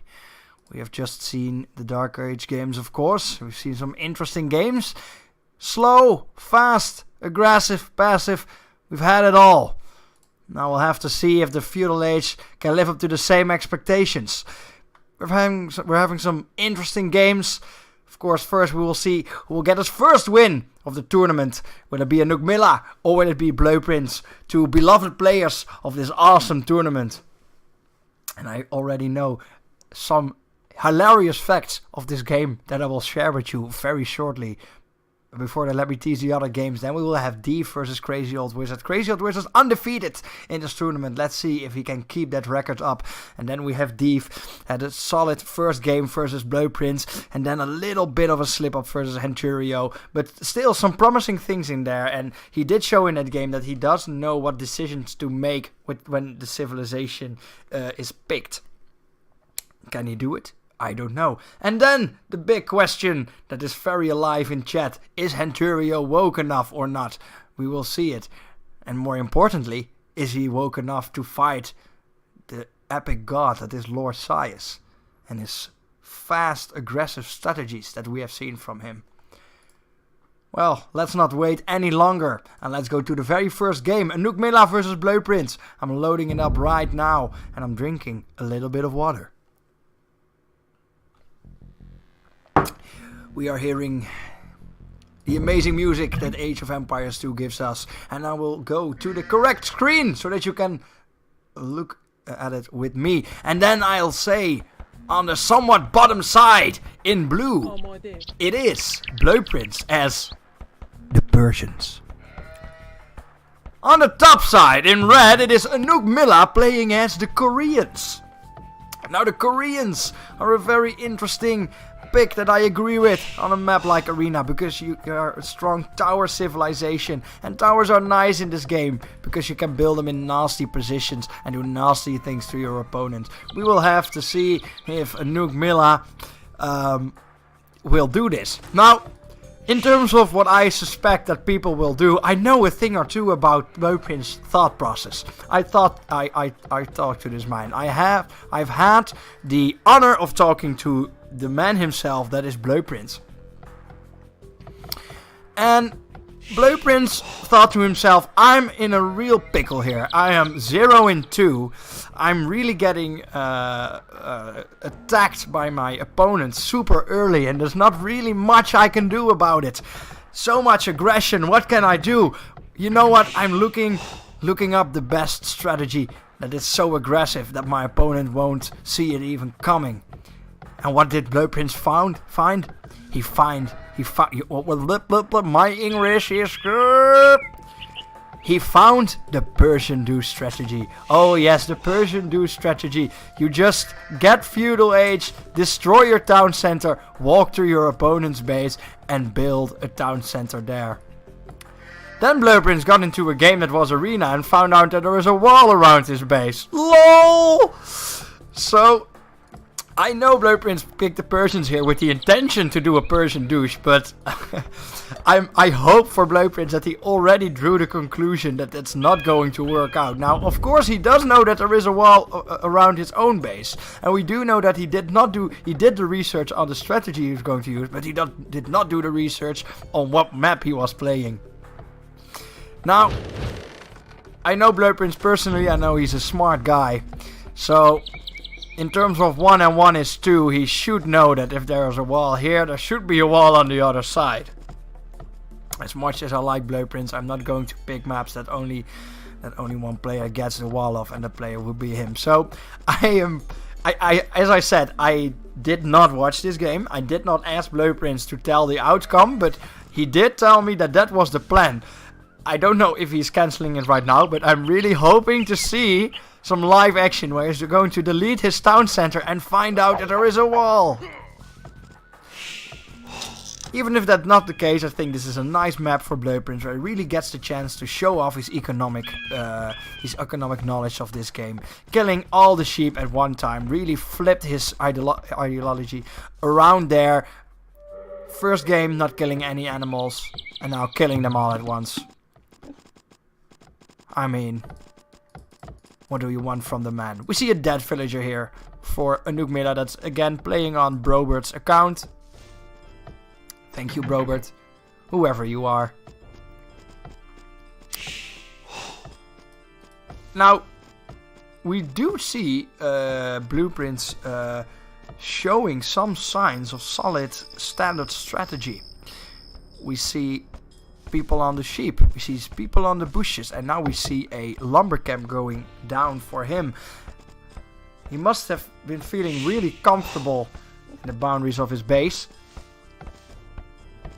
21 viewers, people, welcome. You have tuned in exactly at the right time to watch the game. Anouk Milla versus Blueprints, the first game of the Feudal age group, first game of this half. Really quickly selling myself out here. If you haven't already done so, please click that follow button on your screen, because it really helps me to get affiliate and to get Mooney from Twitch. And I like Mooney. I like talking about video games and getting money. That's the top two. If I had to put anything on the list that I like, those two things would get on top. Now we see Blueprints migrating there with his entire villager population. And killing the boar at the spot that you really don't want to kill your boar. I really hope that this villager has the intelligence to drop a mill down. So that they... Oh, what will we see? Now we can really see... Do you see that? I was talking about the trickling away. Here you can see it. Food is slowly rotting away if you have an animal dead. But this is Blueprints really telling you, fuck those animals. You thought I was a vegetarian? None of that. I just killed this boar because I want to have it dead. That's what Blueprints is. He is merciless for the animals. And he really wants to state that the first game was a true mistake. We're killing this boar for the killing of this boar and for nothing else. I'm very sure that these deer will be next. And they may be calm now, but once they realize what's going on, they're really screwed because, well, there's a wall there. All planned out by Blueprints. Now this food is still rotting away. It is a small amount, but it is a amount. So I think we have to all thank Blueprints that he gives the opportunity to see that there is indeed food rotting going on. It's not something I made up.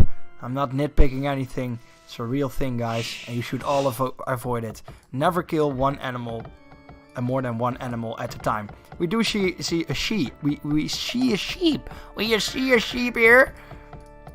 What are you doing?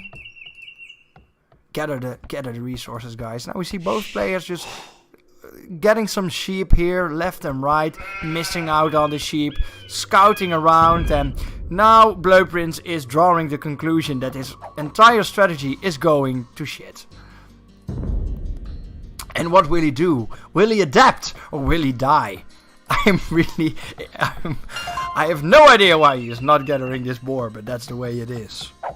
He will do another attempt, and he will only hit the boar once, which is not enough. And now he will do it twice. Very good, Blueprints. You need to hit it twice, or the boar will just walk back. That's how the game works. Don't ask me why the boar has to be angry enough, and it's not angry enough when you hit it with one arrow in the face. You have to hit it with 2 arrows in the face.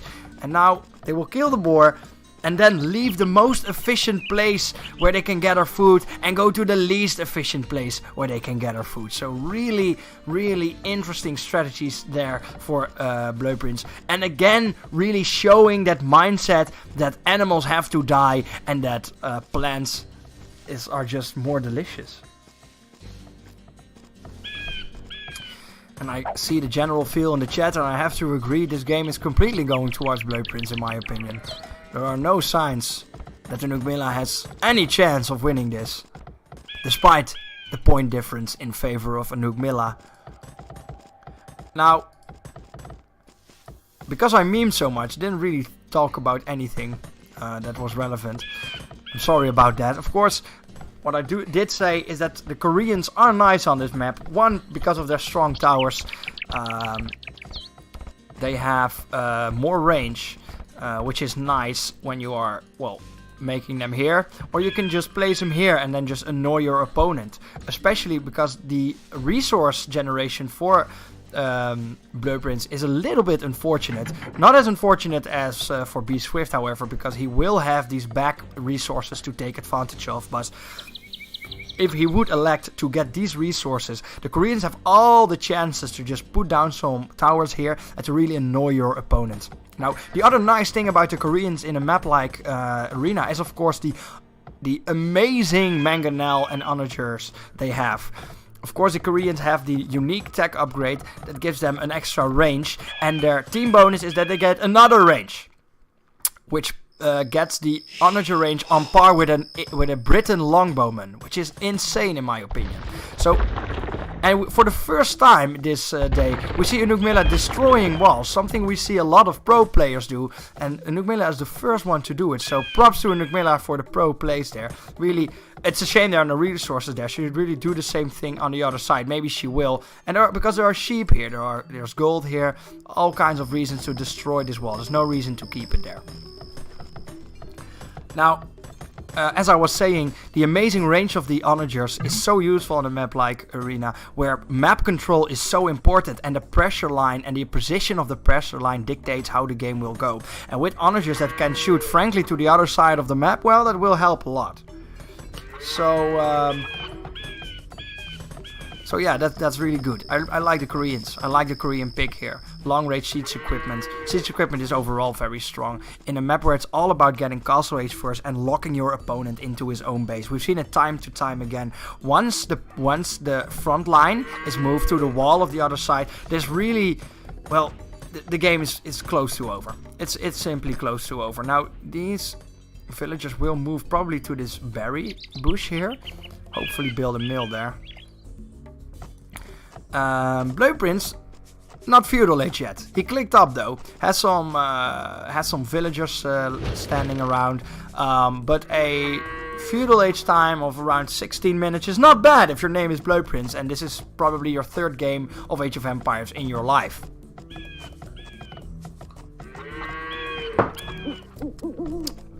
The wall helps with this. Here we see him going feudal age, and we'll have to look at Enugmila to maybe see some first signs of strategy and what the plan will be. We see 3 villagers on gold. Doesn't really say anything.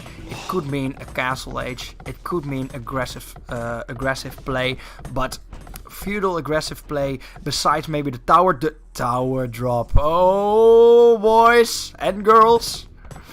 We are again in for a treat, and the peaceful home of Blue Prince will once again be invaded. Forget the story about safe castle ages, about safe empires in general. We are going to see a tower at the side of this wall, and we're going to see units at this side of the wall very soon. But what units will this be? There are no units for Enugmila to be found whatsoever. There is not a barracks, there is not an archery range, and there is not a stable. There are only villagers and a scout. So what will it be? And it's really funny because, as we now know, Blue Prince was planning on cheesing his opponent, and he has been cheesed. Sometimes you get it, and sometimes you get guts. That's how it goes, guys. That's how it goes. Now villager will go on the other side, and I'm suspecting that this villager will construct any sort of production building. Nope, it's a tower rush, tower drop. Let's go. Let's go. Once again in his life, he has towers in his base. Last week we have seen it versus Lord Sias. And now we see Blue Prince doing the exact same thing he did then. And it is moving almost all his villagers toward the point of interest and attacking the builders. But now there is a tower here, and Enugmila executes this a little bit better than Lord Sias because she has already a safe tower in the back, and this really defends this tower. Lord Sias couldn't finish his tower because he didn't have a defensive tower, but Enugmila has. So this tower will be finished, and there is absolutely nothing that Blue Prince can do about this. And don't we feel a little bit sad for Blue Prince?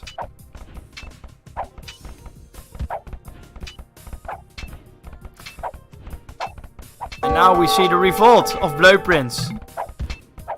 And we see a whoopsie from Blue Prince. Oh, so sad. And Enugmila is really looking for her first win here already, because we've seen that Blue Prince is struggling a little bit with tower rushes. Now it's a little bit of a shame that Anouk Miller is not using the civilization bonus of the Korean, which is the extra range. She could have. This is even for a generic civilization. This tower range is way too close. You can safely build it here. And with the Koreans, you can even build it here with the insane range. So not really using that bonus there. That's a little bit of a shame. Still building it too close. And now we see the Battle of Towers. Persian towers versus Korean towers. Of course, the Persian tower with that 4,800 health, so that one will win. But will the rest win?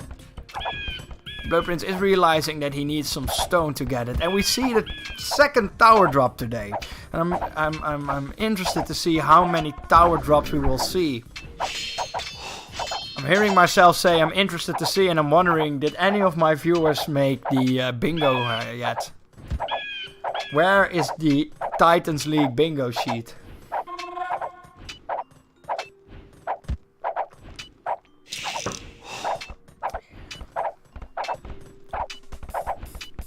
Now, that is in archery range, and there is also a barracks in Blood Prince Life.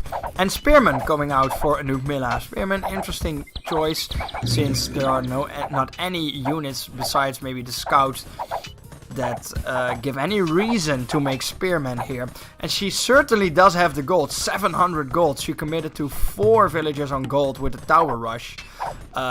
So if you're going to commit that many villagers to a tower rush strategy, use the gold. She will now with archers, and she will with militia. Maybe it was a misclick. The deer will die, and the food will not be got. This boar is just now rotting away. It completely rotted away. And Blood Prince is really looking to make a castle, I imagine, with the amount of villagers that he is committing to this stone mine. Now, he does somewhat have the resource to actually go castle age. That would be hilarious, but I don't think we will see Blood Prince in the castle age. Actually, now that I think of it, did Blood Prince ever reach the castle age in this tournament? Does he know? Does he know what it's like? I guess he's very glad he picked the Persians now, because of the town center with that double health. We see a tower going down for Anouk Miller. The 5th or 6th tower, I believe. 6th, yes. And what will he do? What will Blood Prince do against this? Slowly but surely the towers are pushing towards the town center of the man that is Blood Prince. The man that had it all planned. A Persian douche was on the menu, but the unfortunate timing of round selection got to him. And this also, you can, and with the ruling, you can only pick one civilization once per stage. And that means that Blood Prince will not be able to do the Persian douche again this group stage, which is a little bit sad.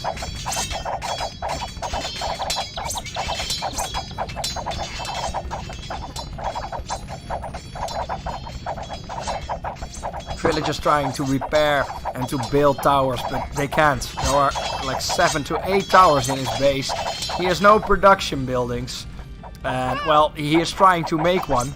And he has some resources in the bank, so he can make some units. But what can he make? What in God's name can he make? At this stage of the game, I would say you should go Castle Age. Go Castle Age and build a battering ram. I know that is near impossible, but that is what I would kind of try. What if this was the situation I was in? Because nice that you have a barracks. Good luck making men-at-arms, but it will get absolutely executed. You can stand beneath one tower, but it will just get executed by the next one. And in the Koreans' way of doing it, also by the tower next to that one, because of the insane range. 8 range. 8. Queen Tower's 8 range. 1, 2, 3, 4, 5, 6, 7, 8. This tower can defend this tower. That's how crazy that range is.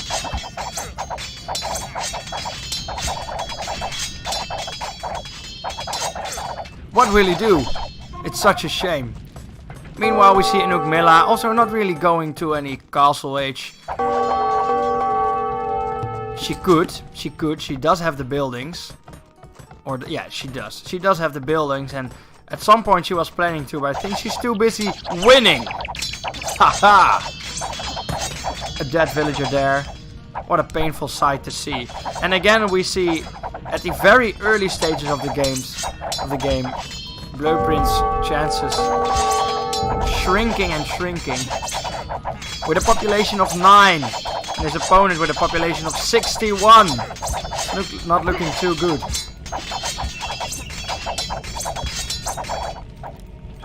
Militia. Yikes. They have 1 pierce armor. That's nice. These towers do 5 damage. That's 4 damage. That's 10 hits per militia. But yeah, there are 3 towers hitting a militia at once. So these militia are just going to the slaughterhouse at this point. And another thing we've seen from Blueprint is that he's not really interested in resigning. And I think we have another game on our hands here where we have to watch Blueprint just getting slowly defeated. And a very big detriment to my viewership. Not because you guys do not like slow games, quite the contrary in fact. Because you guys don't like violence. And this is slow, painful violence. The kind you do not like whatsoever. We do, however, see Inuk Milla go castle age and get herself that option of siege equipment. Probably make herself a siege workshop and really speed up that destruction of any building in Blueprint's base.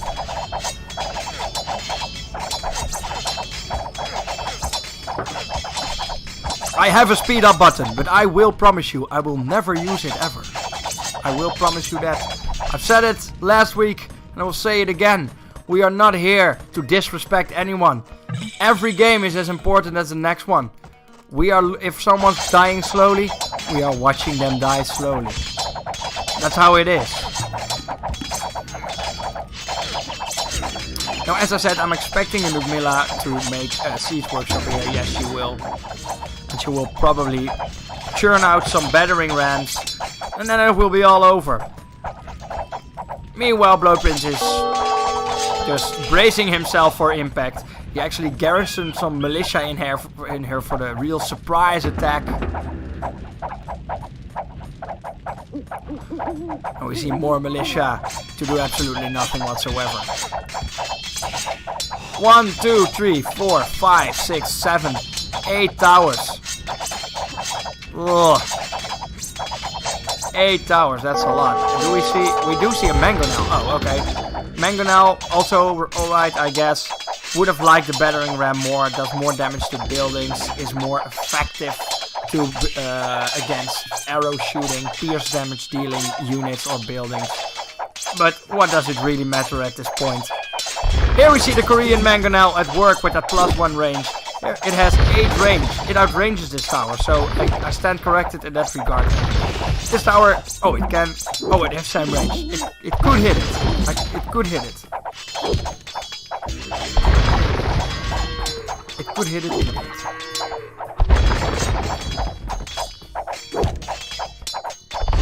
First tower will go down, and Inuk Milla will find an angle to build her towers. Blueprint's here attempting to repair this building. That will be of no avail. There are so many towers and units now in your base. Absolutely pointless. Is that a bingo? Is that a bingo? Oh yes. No units. Doing absolutely nothing. Too many resources in the bank. Very interesting strategy. Rotting food. Naval priority. Peaceful game. You need units to win the game. And did any of the viewers make a bingo? Yes. Guys, we have it. Thank you, Arturio, for making this awesome bingo sheet. Let's all get it. Let's all get our paint programs out. Really print screen that bingo, and let's play together. I think you really hit it on the head with that bingo sheet there. It's all in there.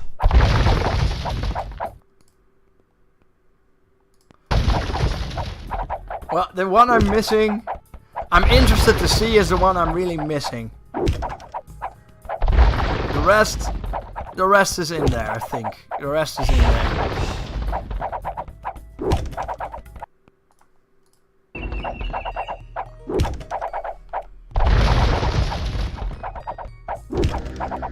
Meanwhile, while we're all preparing for the bingo game, we're still seeing Blueprint for the third time in his life dying a slow and painful death without any chance of recovery.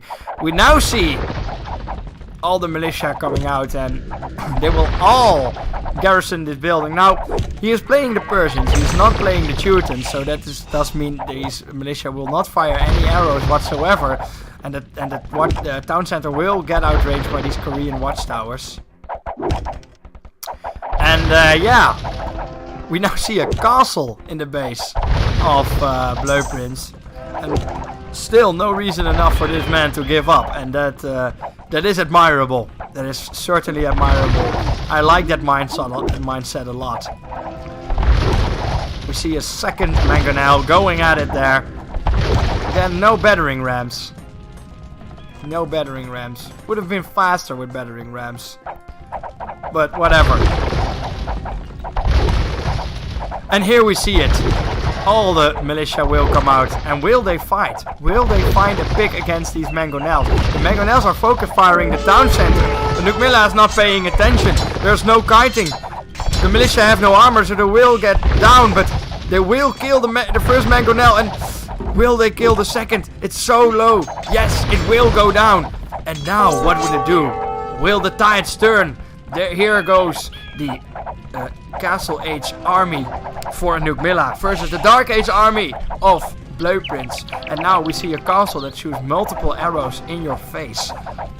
And we see multiple Nukmilla saying, I'm done with this game. Let's go on. I want my first win, and I want it with some petards. Back to H1. Blueprint says, oh well. Here we go again.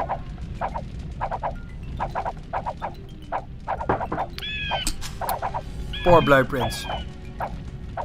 Blueprints states that he has indeed effectively sighted his enemy.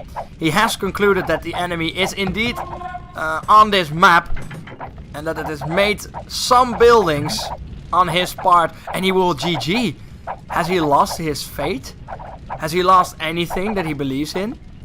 Will we see for the first time Blueprint actually resigning when he has at least 6 buildings still up? Oh my god, he resigned. He resigned. GG Nukmilla. Congratulations on your first point.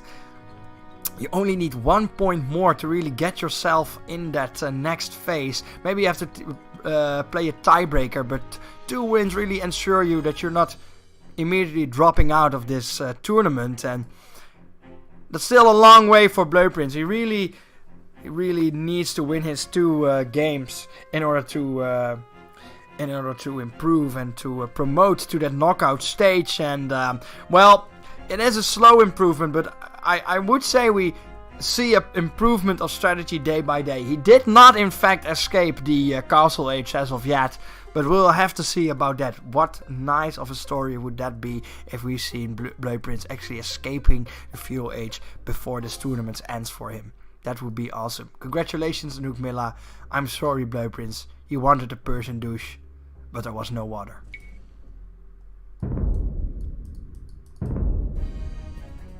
That joke had so many layers, I blew everyone's mind. Okay. Shall we look at the stats? No, we shouldn't. I think it's clear. I think it said it all. I think this was a clear stomp from a Nukmilla. 1-2 will be the score that the Nukmilla possesses. 0-3 will be the score that our friend Blueprints possesses. Not sure who we will play next round, but I'm hoping for him that he has some chances. Now, second game of this Feudal Age stage will be Deef versus Crazy Old Wizard. Now, as I said, both players have found a win in this tournament. Crazy Old Wizard has in fact found 2 and is looking for that third win and really establish himself as one of the top players of this group. And with winning this game, he will actually ensure himself a spot in that knockout stage. He can still be 4th. I think he can still be 4th, but he cannot drop out of the tournament. I'm pretty sure that's impossible with 3 wins. I'm saying this with a lot of confidence, but I'm actually not sure if that's in fact true, but I think it is. I think it is. Without any further ado, I'm loading up that game, Deef versus Crazy Old Wizard, and it has already started. On the top side, in red, it is Deef playing as the Koreans. Again, the Koreans today. Popular civilization, and rightfully so. On the bottom, somewhat right side of the map, in blue, we have Crazy Old Wizard as the Byzantines.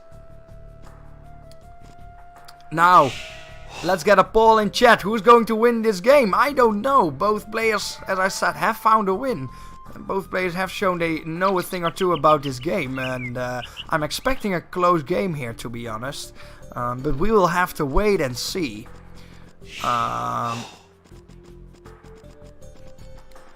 We will have to see. The Byzantines, again, for the 6th time this tournament, we will see the Byzantines. Mongols have been picked 6 times, and the Byzantines have also been picked 6 times. But the Mongols have been so much more successful. So much more successful. I think the win rate of the Mongols is now 5-1 or 4-2. One of these two. And the Byzantines not so much. Have only won 1 or 2 games. So, is it a coincidence? Or are the Byzantines just not that strong? I don't know. That's a lumber camp there for Crazy Old Wizard. At 8 pop? 9 pop. At 8 villagers, because the scout is of course another population. Multiple sheep dying here for Deef, and as we have established multiple times this stream, flesh rots away. Don't kill the sheep, no! Oh, so much food rotting away. And in a game like this one with a map as arena, you really want to get Castle Age as fast as possible. Win castle will win game. It's as easy as that. And if you have flesh rotting around everywhere, your chances are just diminishing.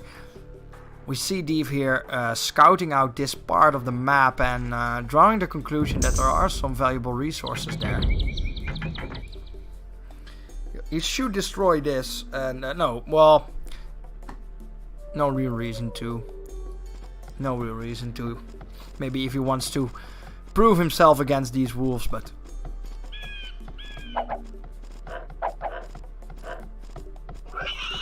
I have to say I'd expect these games to take much longer, but we've seen a lot of aggressive plays, we've seen a lot of early fighting, we've seen tower drops, we've seen monk rushes, we've seen it all. So in terms of time, I think I'm just doing fine in comparison to the other maps, and that it does surprise me.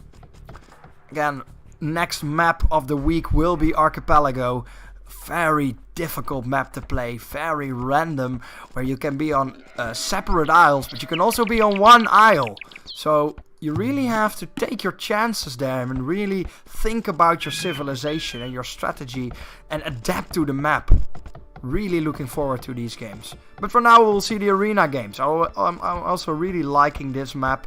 I'm really surprised by the aggressiveness that the players put out. I would have thought that there would be a lot more passiveness, a lot more booming. But none of that. No, no, no.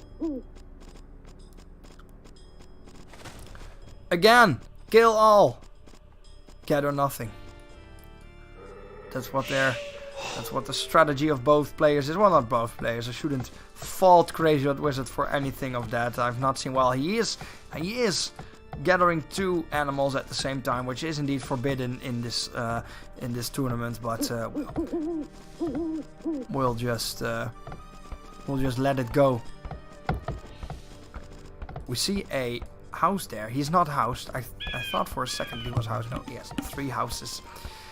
And it is at this stage of the game that the first signs of strategy can be found. But not in this one. Well, we see a lot of food committed.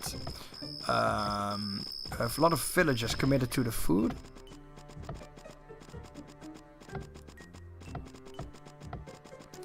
And 3 on wood. And oh, there were 3 on wood just a second ago there for Crazy Old Wizard, but not this time around. And there a villager will die. That's really unfortunate. We see a lot of players electing to not get loom, which is not a wrong decision in any way, shape or form, since it's really not that effective in a map like Arena. But once you lose a villager, it's a little bit of a shame, because it means it could have been prevented, and then it would have been worth. But that's a little bit, that's the pain of the research. You really don't know if it would have been useful before you get it. But if you're not too comfortable, with your boar luring, then just get it. That's my advice. Sometimes you don't have to play it super theoretically efficient, if I might say it like that. If in theory getting no loom is better, but you know you will lose a villager, just get the loom. If it gets you in a better spot at the end of the day, then why not? It's justified in my opinion. There we'll see a forward mill for Crazy Old Wizard.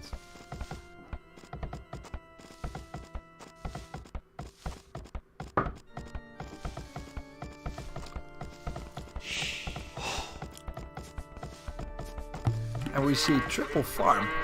Triple farm in the Dark Age. Again, really early farm building there. And again, 1 farm for Thief. Now, a single farm is a little bit more common to get yourself that stable food income. But 3 is a little bit much. That's a lot of wood you need for things. The problem I have with building farms this early on is a point that I brought up a lot of the time. Wood is a really important resource so early on in the game, and you really want to avoid spending it on anything that's not really necessary. Now, there are a lot of food sources in the game that don't require the building, the farms being built. Look at the deer, look at the brushes, look at the sheep even. You can gather it all and not build these farms. And you could have used this 180 wood to build an extra lumber camp to make your villagers more efficient, get more wood.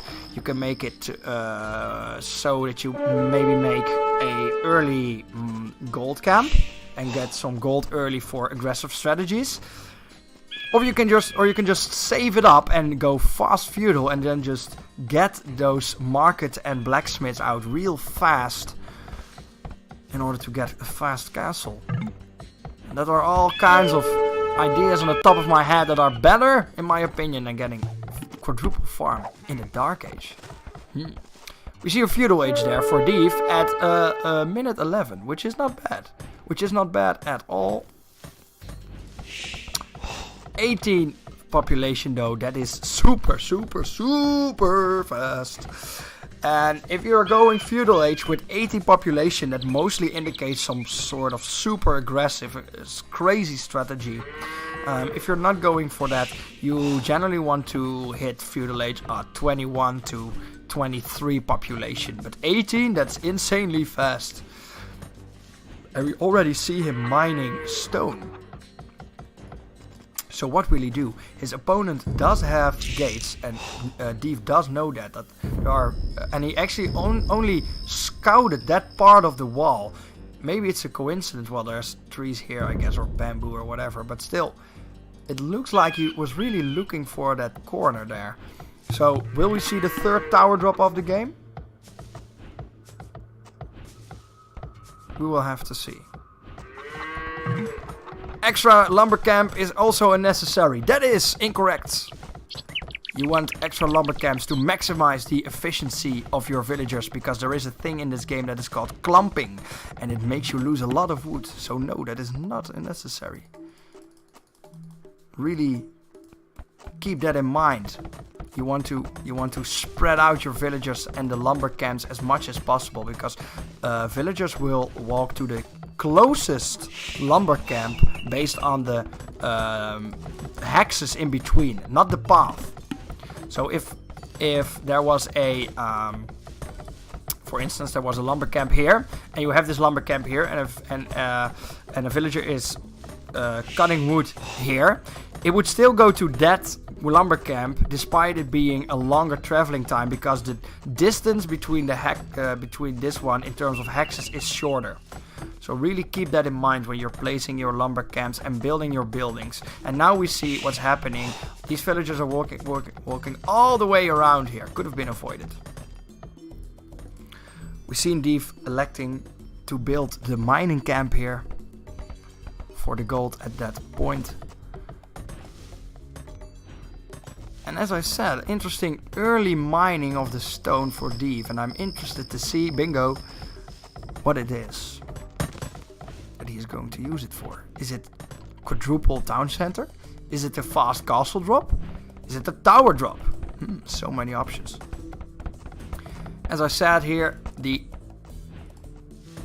we see the market going down for Crazy Wizard, and if he didn't make one of these farms, he could have instantly made the blacksmith 2, and then he could have been castle faster. That's what I mean. That's what I mean, guys. And he had too much food. In fact, oh, did he make it? Am I missing it? Wait, what? Oh, am I blind? Hello? Never mind. Well, my point still stands, but I guess not for this in this case. I mean, it's nice that you get your gold so far away, but you have to walk a long way, and it's all kinds of time lost.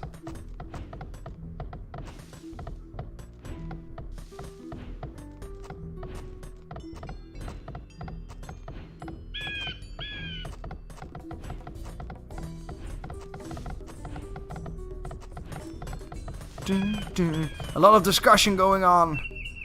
Don't be insulted by my comments, please. Take it as a gift. Take it as knowledge to improve. By no means am I trying to make you insecure about your abilities to play this game. Do not be afraid. And place a lot of villagers on stone. So both players early on in this game committing to stone, so maybe that's just a little bit of autopiloting there, or maybe both players have something in mind to do with that stone. Now, again, we have an arena game on our hands here, so it could very well be an interesting tower here. Wonder why he's placing that tower there. He is actually blocking off this side of his map to prevent his enemy from tower dropping him, but he's not doing it right here, so have to see about that. Now, he is, in fact, going to drop a lumber camp here, as I thought, really improving it.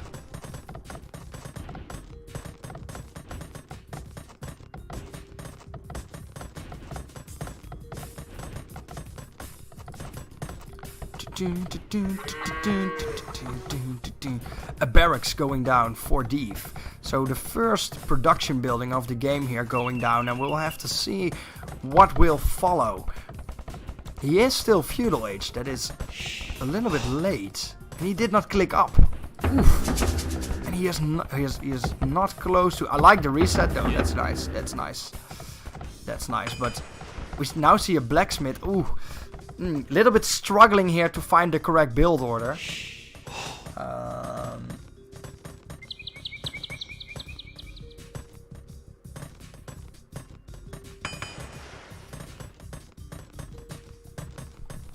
And I'm sorry, I'm reading chat, guys. I'm trying to read chat. There's a lot going on. I'm aware of the mod that you're referring to, Crazy Wizard, but in a game like this, in a game like Age of Empires, in an RTS, there are a bazillion ways to execute a strategy.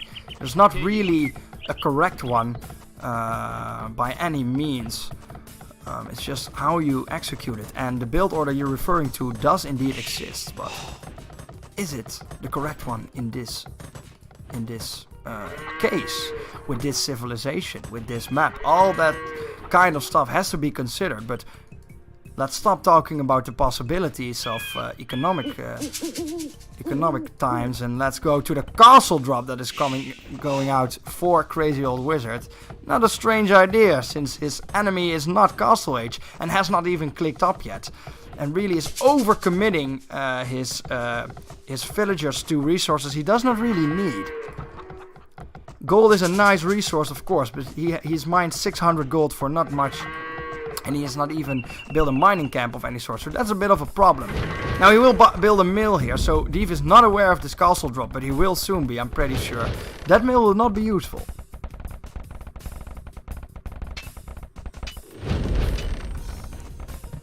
We see a castle drop here for Crazy Old Wizard, and it seems like he will finish it. Now, in that sense, not sure if that was all thought out by Crazy Old Wizard, but Byzantines have a nice castle drop with that stronger building HP, and Div is in a pickle. Will build a tower, but tower versus castle. It's a bit of a painful matchup there, and maybe the tower won't even get finished. Ooh! Oh! Not that it really matters. Oh! No, it won't get finished. No, there was no villager. Well, he shouldn't commit any villagers to that. No point finishing that tower off. And, well, again, we see a game where the aggression is early on in the game. 23 minutes. If you want to do a full castle drop, it's a bit late, but early enough in this case, since his opponent is again not even castle age as of yet, and it's not looking like he will get there anytime soon.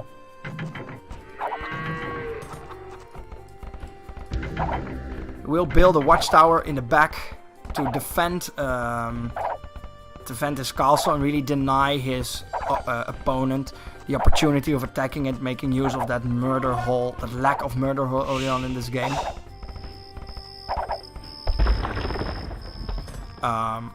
And we will have to wait and see what Div will do to this.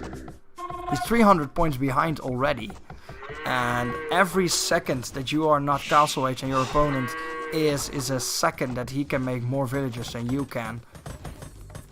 But again, we see someone going for that super aggressive strategy, going single town center. Now we see a second town center. I'm expecting him to stick to two town centers with the aggressive playstyle that he is going with. Now this gate will go down, and there is no way for Div to actually deal with this. In the Feudal Age you have absolutely no way of actually dealing with a castle next to your base, and this Feudal gate will go down. And then there are a lot of problems in Div's life, because then he has cataphracts. What would you build against cavalry? Pikemen, probably. What do cataphracts do? They deny cavalry bonus damage. So that's a little bit unfortunate there. Cavalry are a unit that are very effective against units that would normally counter anti-cav. So that really doesn't leave you with any options there for Div. And it has all the signs that Crazy Old Wizard will get that third victory in. And that Div will still be struggling with that second loss. Only one win.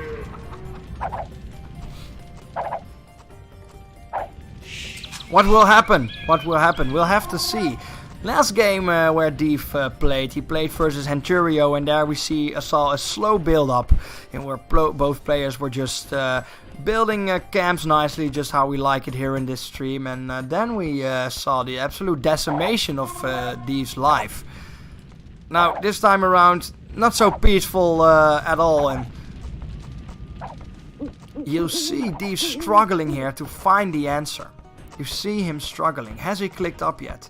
Yes, he has clicked up. So he will be castle, but it's so late. It's so late. His opponent is already castle for like 10 minutes. He's doing all sorts of castle age things. Building town centers, building castles, building siege workshops.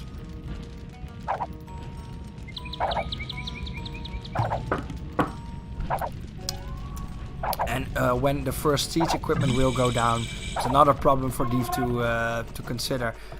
Now the scouts are probably a nice try. I don't think he realizes his opponent is making cataphracts, but he will find out very soon, I'm sure.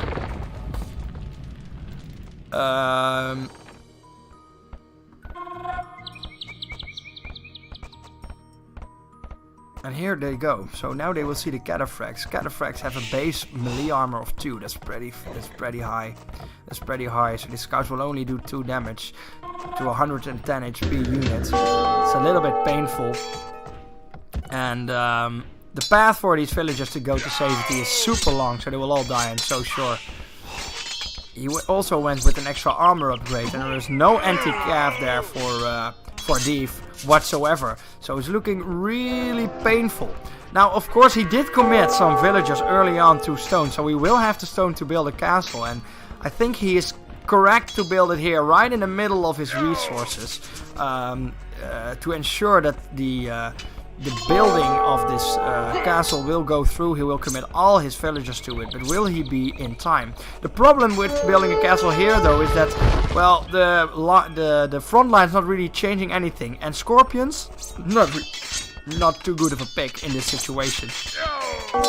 Cataphracts are a super strong unit, and they will absolutely decimate this army and the villagers. And if this castle cannot be built, it's not looking too good for our friend Deef here.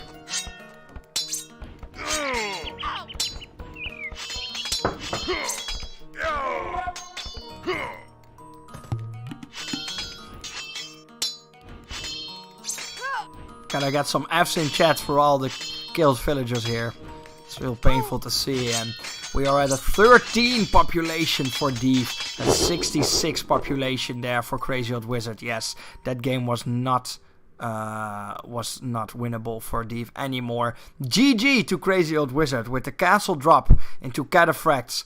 Was very effective and got you that 3rd win. Congratulations. And for Deef, too bad you didn't win. Better luck next time on the map that is Archipelago, of course. And that already brings us to the last game of today. It is somewhat over 10 o'clock.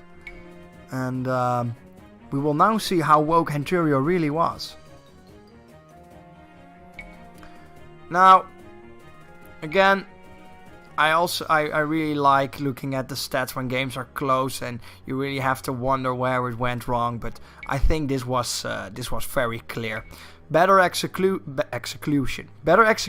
from Crazy Old Wizard, better planning, and well, there was a plan at all. I really missed any planning there from Deef, so also something maybe to take home. Good luck on your next game, guys, and congratulations to Crazy Old Wizard for ensuring himself a position in that knockout stage. And now we will go to the next game, and the last game of today, which is Henturio versus Lord Sias. Lord Sias has not lost as of yet, and if he wins this game, he will be tied with Crazy Old Wizard. And I believe that Crazy Old Wizard and Lord Sias will face each other next week. So that will mean that for both groups, the top 2 will actually decide what player will go on top. So that is really something to look forward to. But for now, we will first have to see if Lord Sias will get that 3rd point, or is Henturio the man that does it all. He lost the first game to Crazy Old Wizard, but we've really seen some big improvements the first and the second game around there for Henturio. And is it enough this 3rd game to actually beat Lord Sias? The game is loading up. I'm drinking some water, and we're going to the last game of the Feudal Age.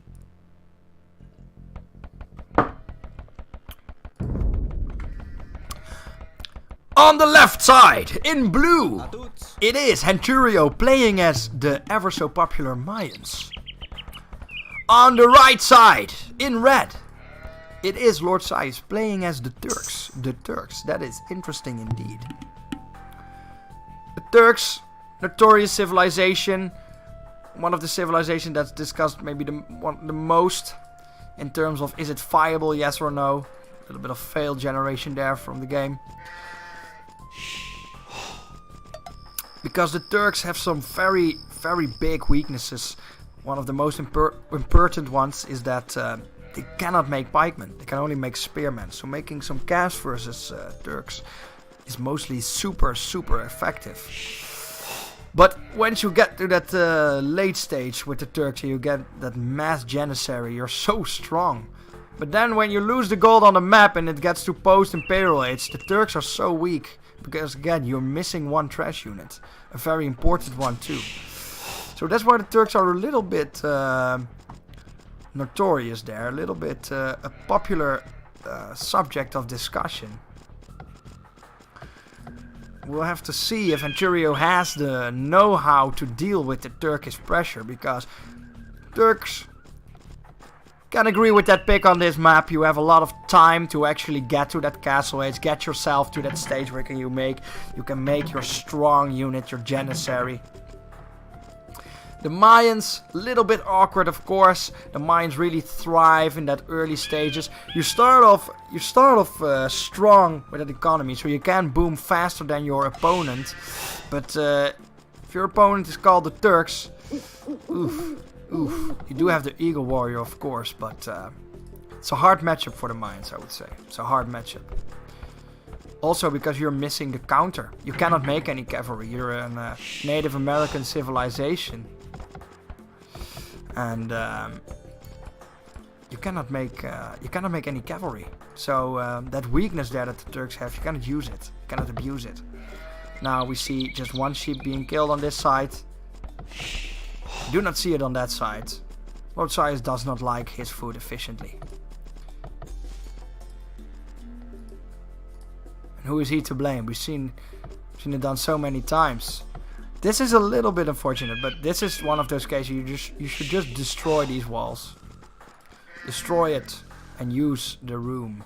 Use the space.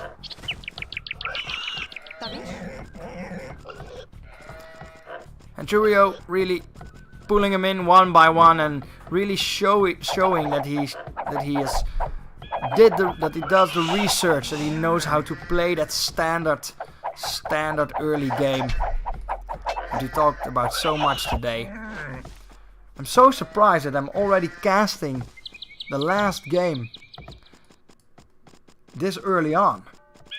I will probably be done before 11. Well, now that I've said it, maybe I've jinxed myself into casting a 2-hour game, but I don't mind if it's exciting. We'll have to see. We'll have to see.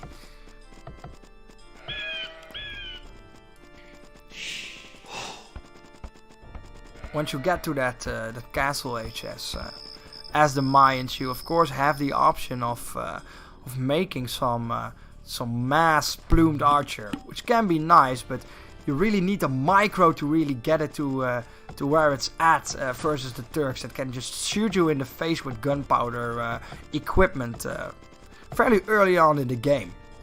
Most civilizations need Imperial Age to, of course, make gunpowder units. Turks are an exception, together with the Spanish, the Portuguese for the expansion.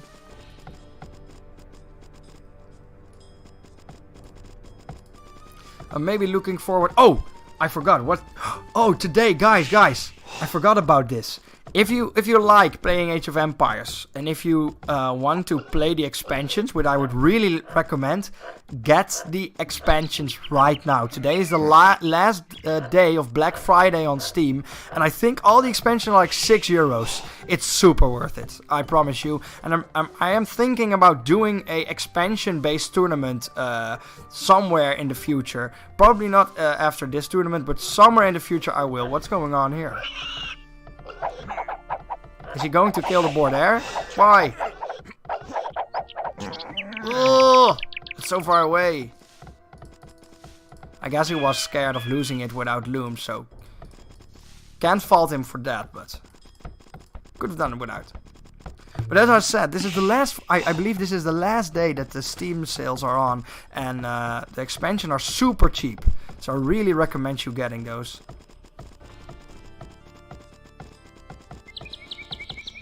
Thank you, Cookie Bucker, for linking that.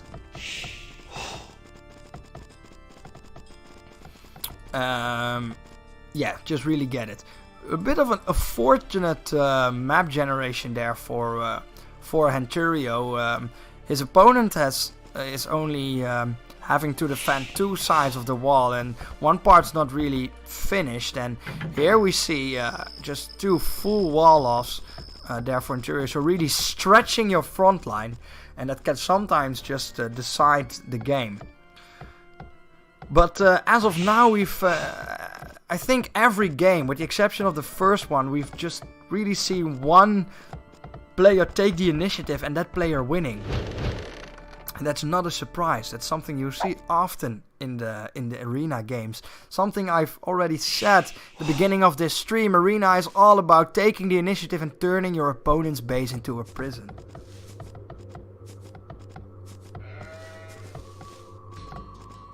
Is it over? I thought today was the last. It was the last. Am I too late? I forgot telling you guys on Sunday. I'm so sorry about that. But well, you also have the winter sales, of course, and this tournament will still be going, I believe, when the winter sales are there. So then I will plug it too. It's over. That's a shame. Well, keep an eye out for the expansions when it's a winter sale, or maybe when if you're super hyped about Age of Empires again. I recommend, and you have the money, I should buy it. They're so good. You get like 18 civilizations, a lot of very good balance changes, interesting maps, and a lot of the online games are played on the expansions. So, and again, if you want to compete in the next Age of Empires tournament, it will probably be played on the expansion version. So, if you like playing in this tournament, get that expansion. And no, I do not own any shares. I have no financial interest in this endeavor, so don't worry about that. We see a feudal age of 11 minutes for Lord Sias, and we see Henturio being very close to that. Now we see Henturio having 25 population and Lord Sias at a 20 population. That's an insane deficit he has there. 5 villagers is a world of difference, and we'll have to see if Henturio can actually use that advantage. Of course, he does not know about this. The points don't really show it. Points can be really deceiving in this regard, and it probably means, no, they've done enough scouting here. Even I cannot really deduce where these points are coming from, but with a population difference like this one, a lot of stuff can happen.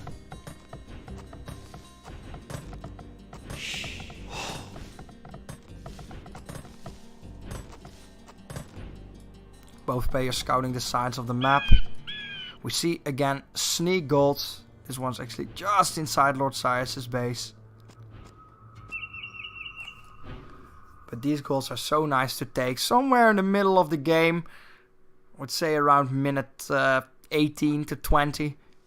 You can, well, not surely, but you can take this and be fairly sure that your opponent won't scout it. Especially when you place it here and then make an aggressive play.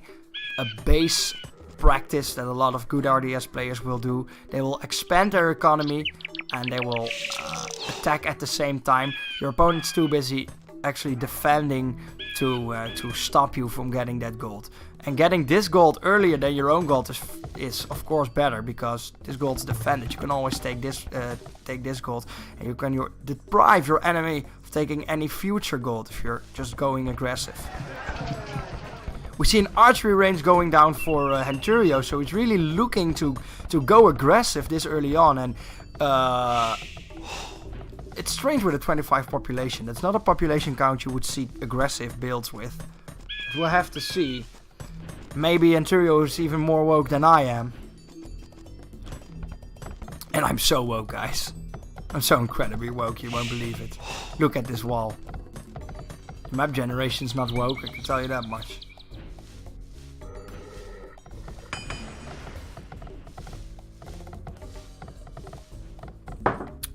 Did not regret it. Picking Arena for this tournament. Really like the games. Really like the aggressive styles people are playing.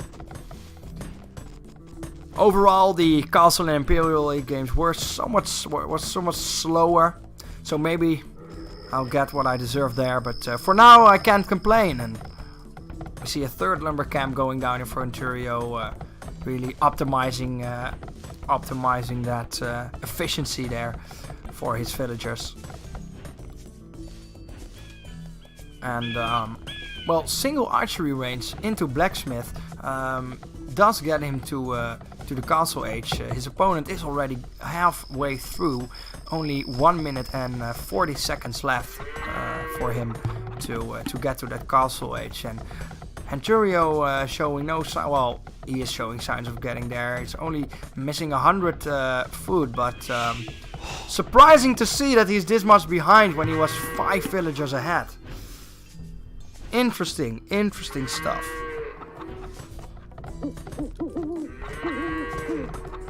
It is very good news for Lord Sias here, that as the Turks is very interested in getting Castle Age first and getting those Janissaries out.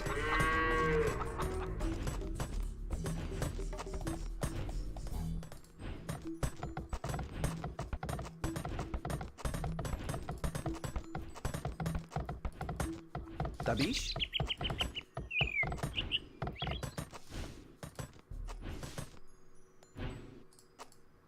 And what will we see from these two players?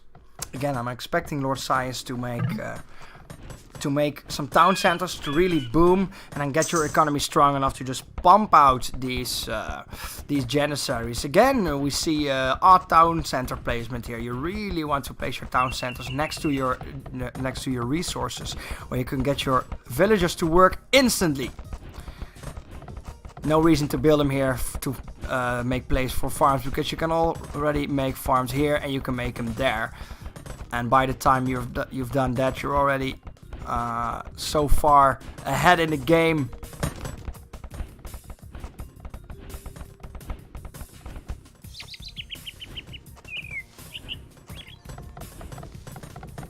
Yes, Laser Raptor gets commended for his fast castle time, 15:11. But if you want to do it faster, it is possible, I can tell you that. You can get Castle Age at minute 13, that is indeed possible. It's hard, but it can be done. It has been proved a lot of the time. And also, if you do that, you really need a clear strategy to make it work, because being a Castle Age so soon is... Look, this is such a shame! You could have built a town center there, you didn't need that lumber camp. And town center is also more efficient than a lumber camp, because it has more hexes, so it reduces the chances of your villagers actually clumping up.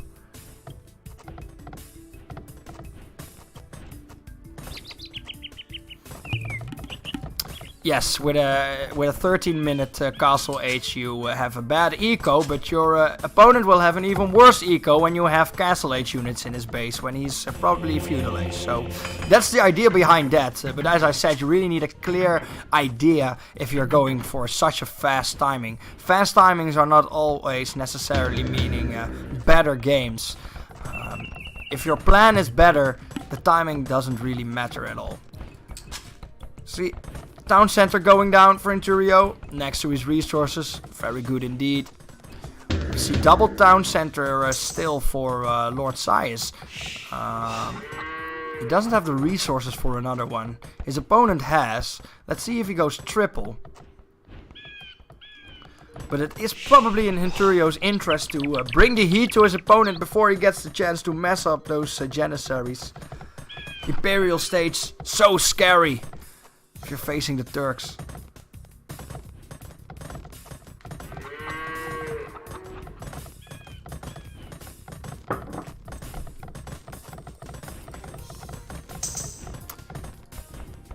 Will Henturio get his second win? And well, not ensure, but really carve his mark here in this group.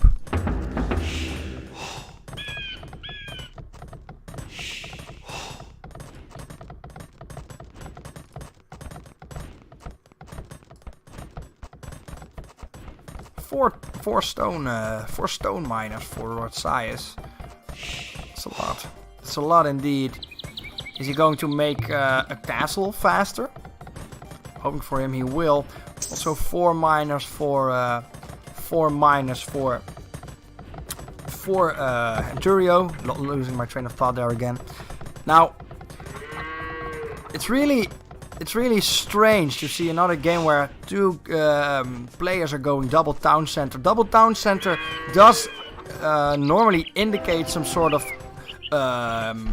aggressive play, but we don't really see that from Ontario here. We do, however, see that for Lord Sias, and he will build his castle here in the middle of the map, just out of sight of his opponent and next to that gold, claiming that gold for himself, putting that zone of control.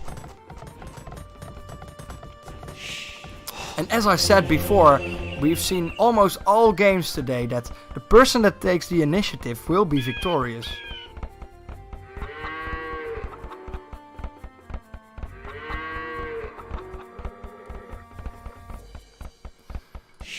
And will that be the case today? We will have to see. As I was saying, normally if you want to commit to some passive build order and some economic boom, you really want to commit all the villagers you can on the resources that you need, which are wood and food.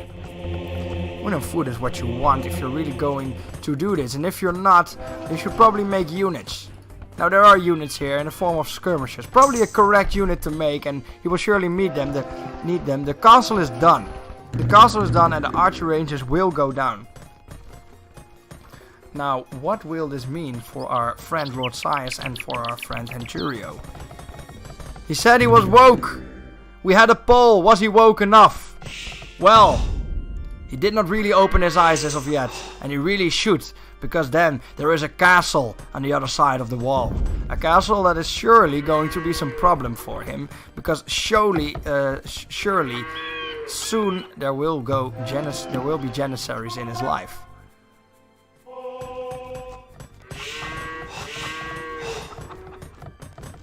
Henturio needs a lot at this point. He indeed needs skirmishers, but he also needs Imperial Age and he needs siege equipment.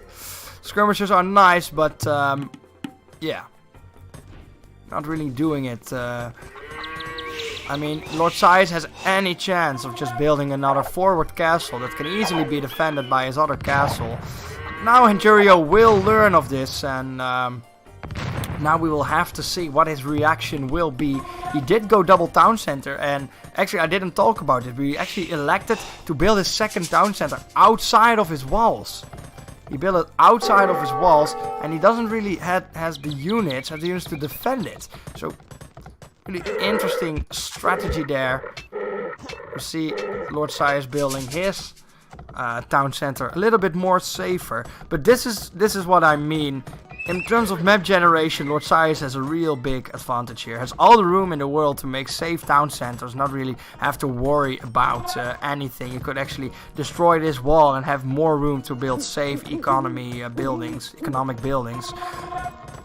For Henturio, not so much. So I understand why he might have done this, but there is still a lot of room here and here. And if you destroyed this wall, it also opens up a lot of room. So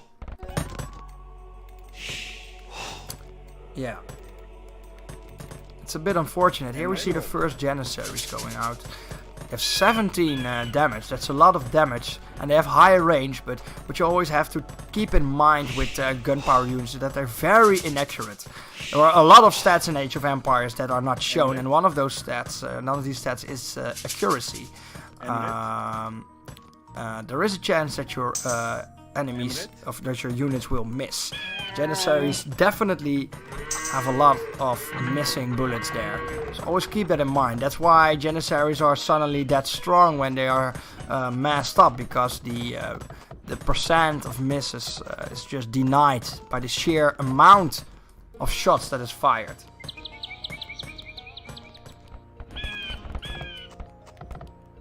Oh, I completely missed it, but there we see indeed the brave villager that tried to build a building while fighting a wolf at the same time.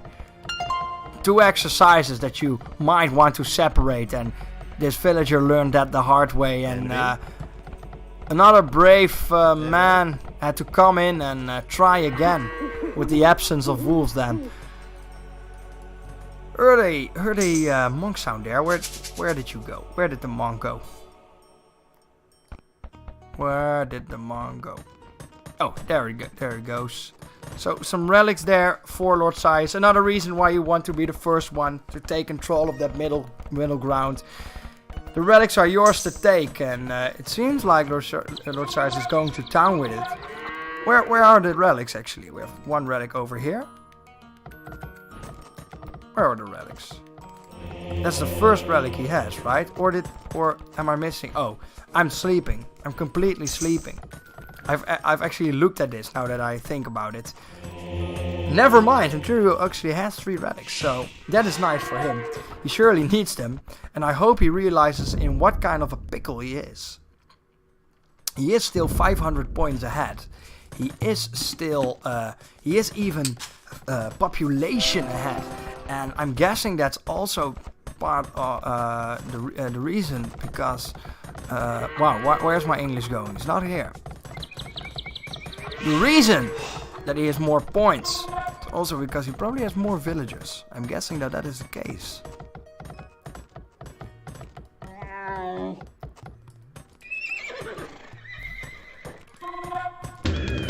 Double siege workshop. And the first signs of Lord Cyrus planning on bringing down that wall. Now it will be 3-2 in relic count. So the mines really in the advantage there. It's a little bit of a shame that their decreased wall cost bonus doesn't really come across when your wall is already built for you. He might want to build a wall over here and block this side off, because you give your opponent all the chances in the world now to just bring this down and really easily pick off these villagers.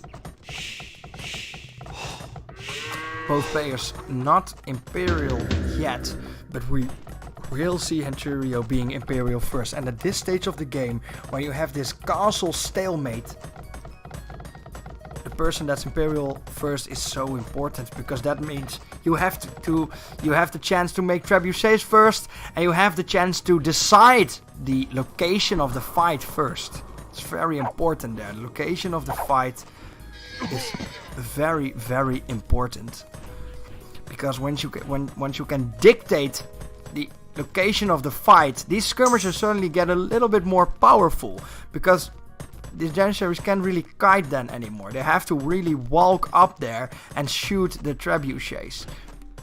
Shot it. Now, will this happen? It's really important for Henturio to get the trebuchets as fast as possible. Now, Lord Cyrus is not going Imperial Age whatsoever, and he's really low on food, so he's not going there anytime soon. So that's a real advantage here for Henturio, and it's a little bit of a shame that Lord Cyrus is establishing that foothold here in the middle, but it's not really using it. Yes, he is collecting these gold sources, but when you have this much of a military advantage, you really should use it. The mangonels are a really nice pick there, because once you have 2 full volleys into that archer line, you kill a lot of units. If you could get 2 full volleys in there, you suddenly win that fight. Pretty sure. And indeed, it is a close game. Wouldn't give it to anyone.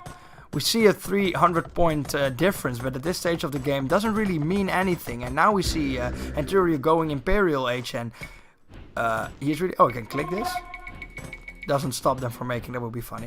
But what he really has to do now is make trebuchets. That's the reason why you want to get Imperial Age.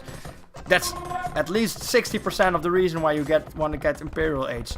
Get that castles out, get the trebuchets out, and force your opponent to fight.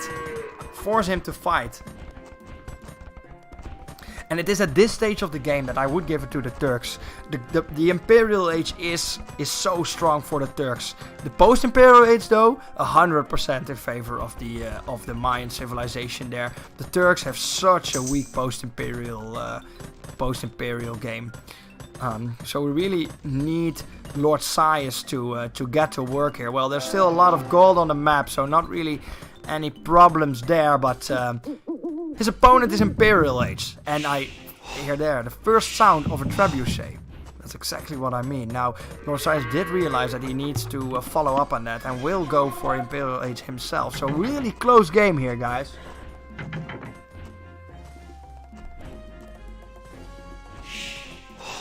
If I could influence and just take the villagers and send them over there.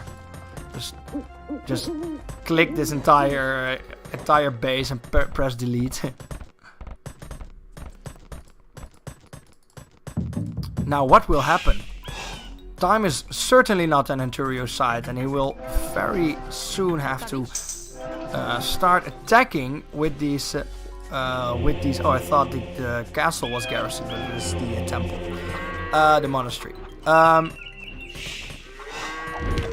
there it goes. There it goes. Some nice placement there for Anturio. I really like that spot. It's a really awkward spot for Lord Sires to engage, and but the problem is he can't reach the castle, so that's too bad. And he did alarm his opponent that he indeed is making trebuchets. Now it's all coming down to execution. Both players have a decent army, both players have some variety there and have the answers to counter the units. Lord Sires did build some camels. Don't really understand that choice. Camels are only really efficient versus cavalry, and his opponent cannot make any cavalry, so probably want to spend that those resources on Janissaries, really. The rest super strong, and now we see him reach that Imperial H2, and it is now time for Lord Sires to go for some trebuchets himself and force that wall down, and Anturio really has to start fighting. He really has to start fighting. You don't want to fight for this wall, you have to fight for this middle camp here.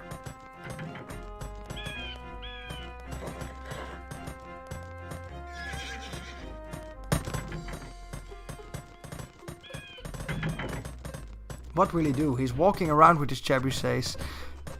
And for some reason he wants to wait. Now, we did see this the other game too versus Deef, where he just waited so long. He had such an enormous army and he waited so long for every upgrade to be finished, for every population count to be filled. But that's really not the style you want to go into here. You wanna fight. Really wanna fight. Time is not on your side, Anturio. Not this time. It was last game. This time it can't really be justified, and I'm afraid that the longer he waits, the more his chances of winning this game will diminish.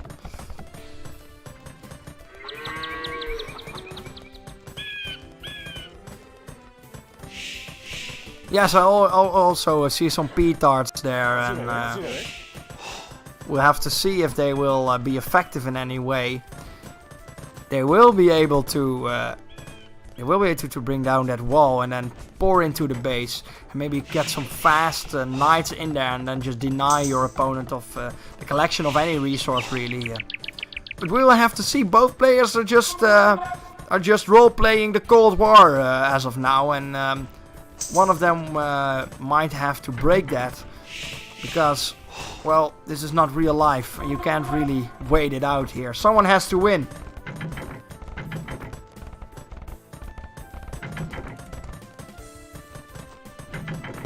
Here we will see aggressive movement from the army of Anturio. Will this be the time? He's still on double town center, so late in the game. Lord Sires is on triple town center, so much better at this stage in this situation. And we see Anturio probably looking for the angle that he has to take in order to fight this. Now this is probably the angle you want, denying this castle to fire any arrows as much as possible. But he really has to start doing it now.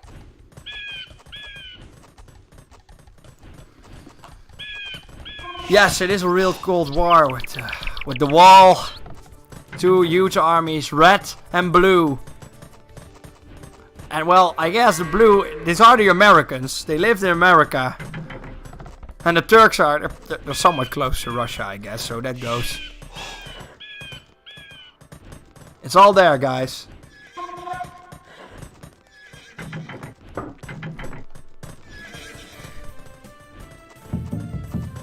How much trebuchets does he want?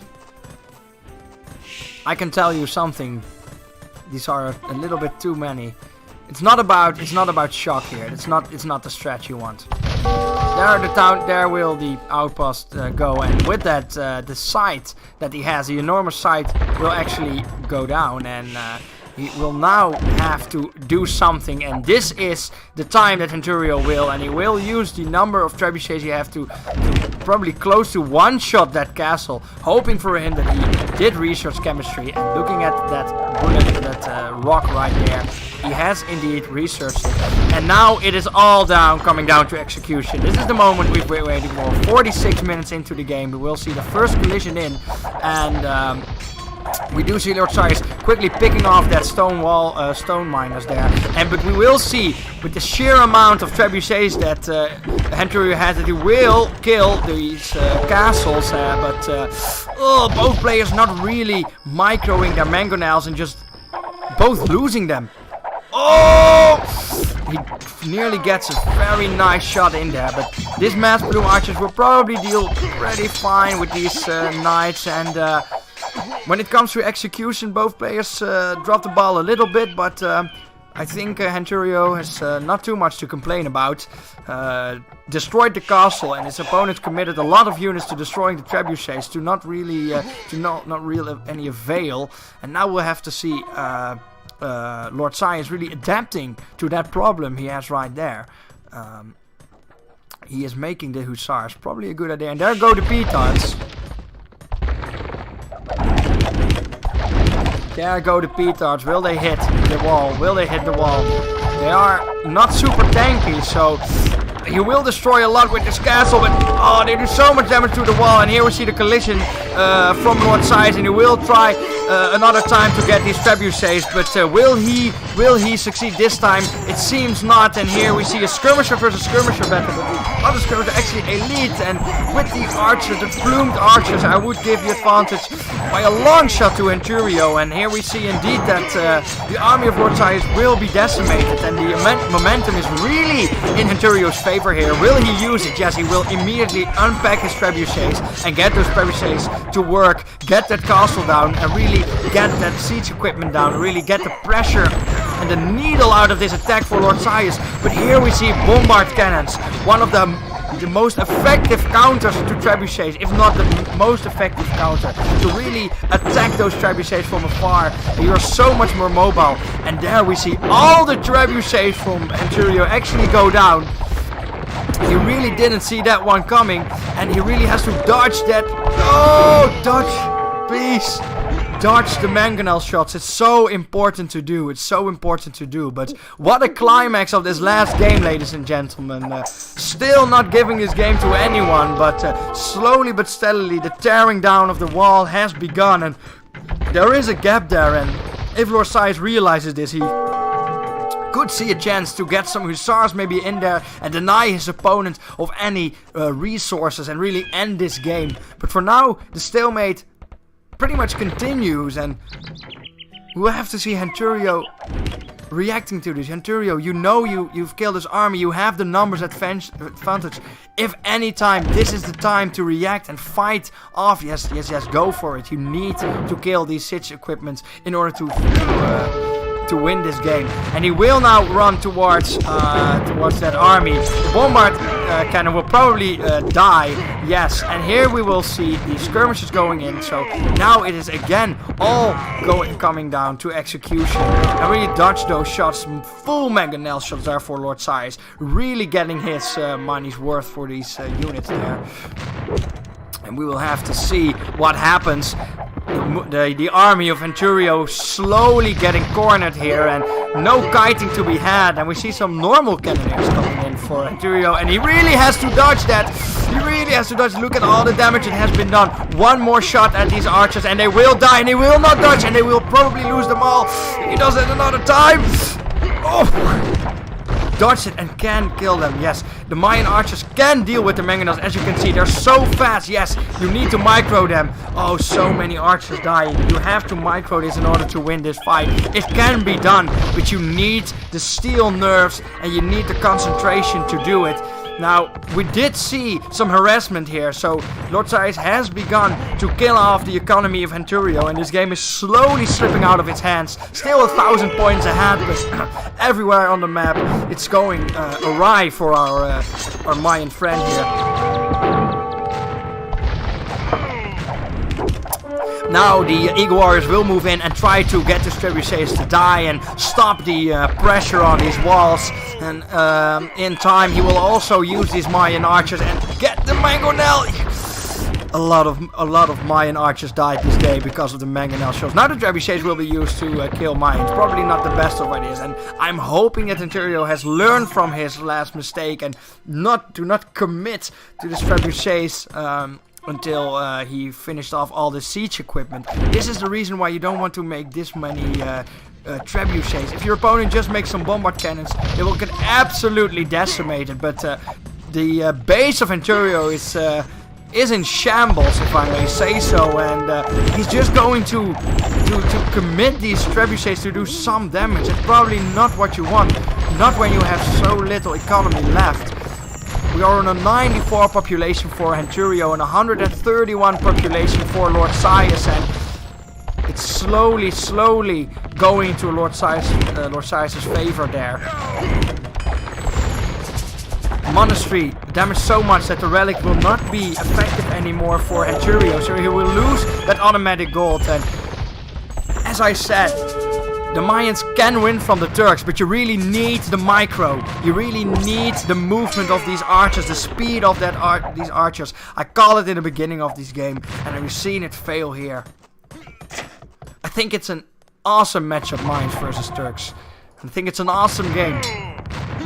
But it's slowly looking like Lord Sias will indeed go for that third win, and that the wokeness of Ontario is not enough as of yet.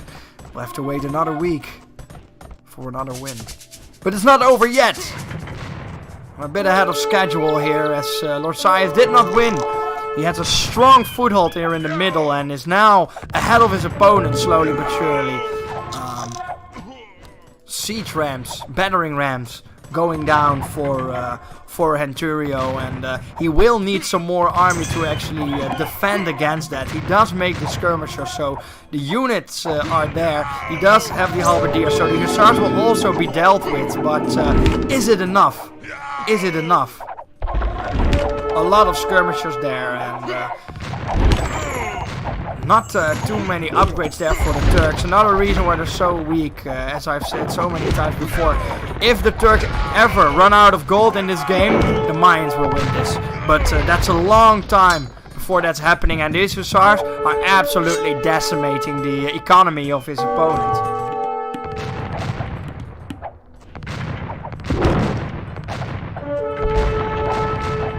Here we go. This proud battering ram doing his best. But I'm afraid it's not enough.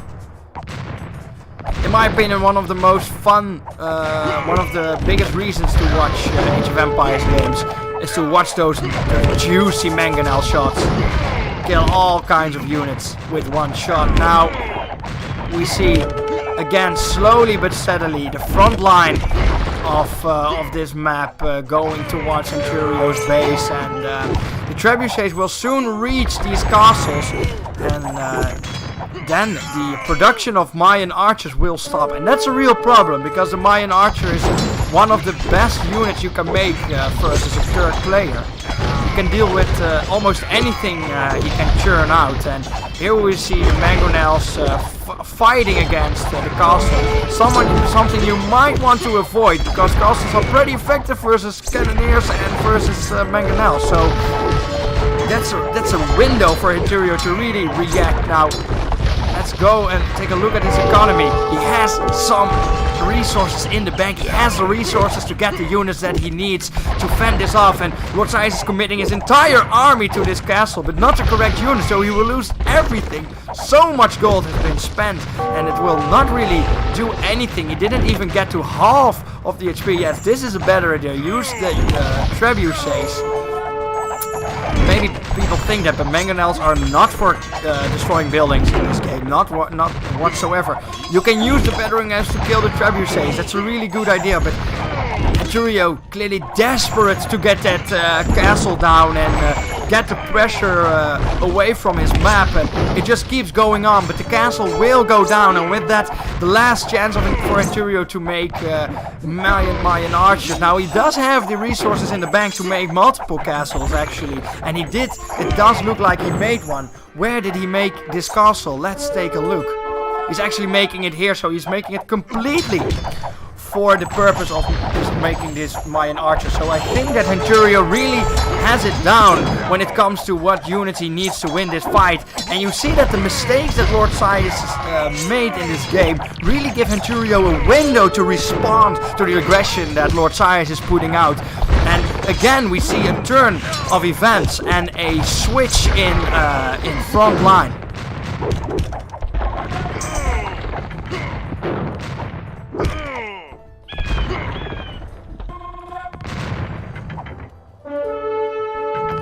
Now what will happen? What a game, and this is the kind of game you're hoping when you're thinking arena, where you're thinking about that booming strat into PopCap wars with Anturio going for the mounted battering rams. He should have put more in there because, of course, battering rams have increased movement speed once you put more units in. Here we can see it here. That ram is clearly going faster than the rest. That's because there are units in there. So nice idea there from Anturio, but should really move with his army. Use the tanking that these battering rams are doing. Oh, you missed the mark there, my friend. That's really what you should have done there. But it's not all over because the skill level of both players in terms of micro is really close, and what a treat to watch, ladies and gentlemen. What a treat, what a game. And these battering rams really attempting to get close to the opponents and really make short work of the long range pressure that Lord Sias is putting out there. And Anturio once again is deciding to walk back and take the time. Now the castle did go down, but he has no wood. He does not have the wood. There's a lot of food though. How much gold is left on the map? We have a little patch over here, and that's really all about it, I think. It's a little bit there for Lord Sias. He is immensely in favor in terms of gold. Anturio cannot mine any gold anymore. But, as I said, when the gold is gone, and Lord Sias is out of gold, and he does not have that much in the bank,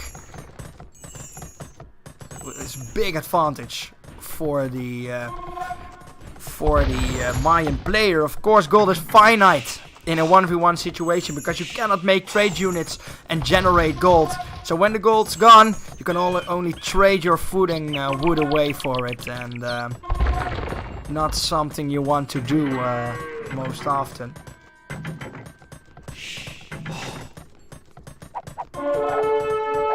Yes, Lord Sias really on a clock here, and to be honest, against my expectation in terms of execution, but Anturio did manage to really fend off this attack, and I think the biggest reason of that was that big mistake we saw Lord Sias making here by committing all the units that cannot take down a castle in taking down a castle. If he had used the units to protect the trebuchet and slowly chip away, then this game would have been over, I'm pretty sure of it.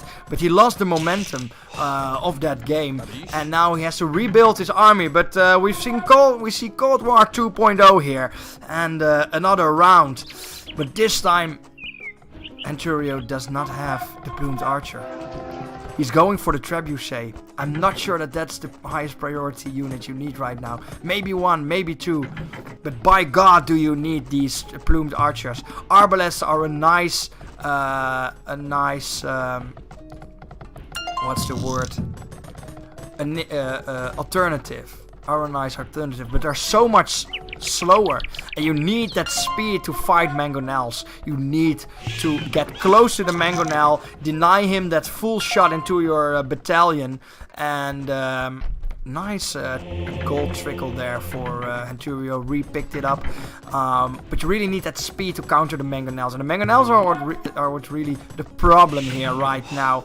Now we do see a lot of hand cannoneers there for the Turks, but yeah, the tech tree of the Turks is so scuffed. it's so risky. And that's why so many people shy away from playing the Turks. Rosias is not. Rosias is not whatsoever. And, well, really have to give it to Anturio there for being able to staying alive here. And is that the trigger from Lord Sias? Yes, Lord Sias will put the trigger, will take a different angle and will focus on denying his enemy that free gold.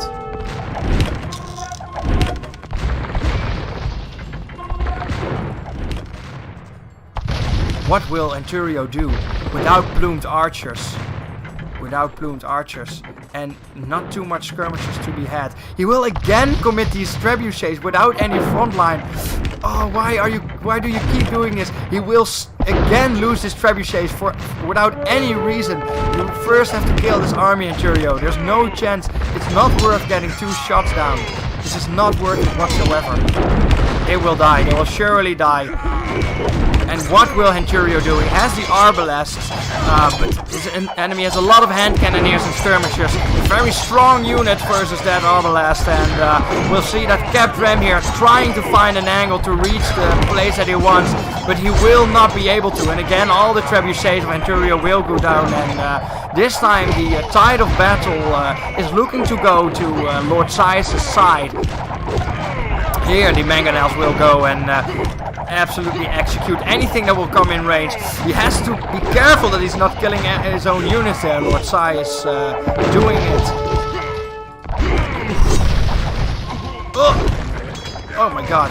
He clearly pushed the R button, which is not a bad idea, but you really have to micromanage it well in order not for that to not backfire right into your face. Now he's champion, the best anti-trash unit in the game, maybe most efficient trash unit, anti-trash unit in the game.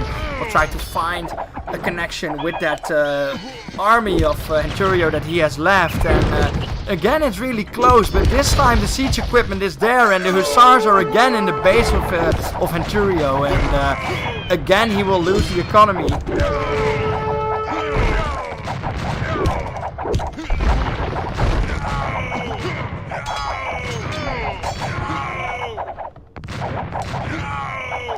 What will we see?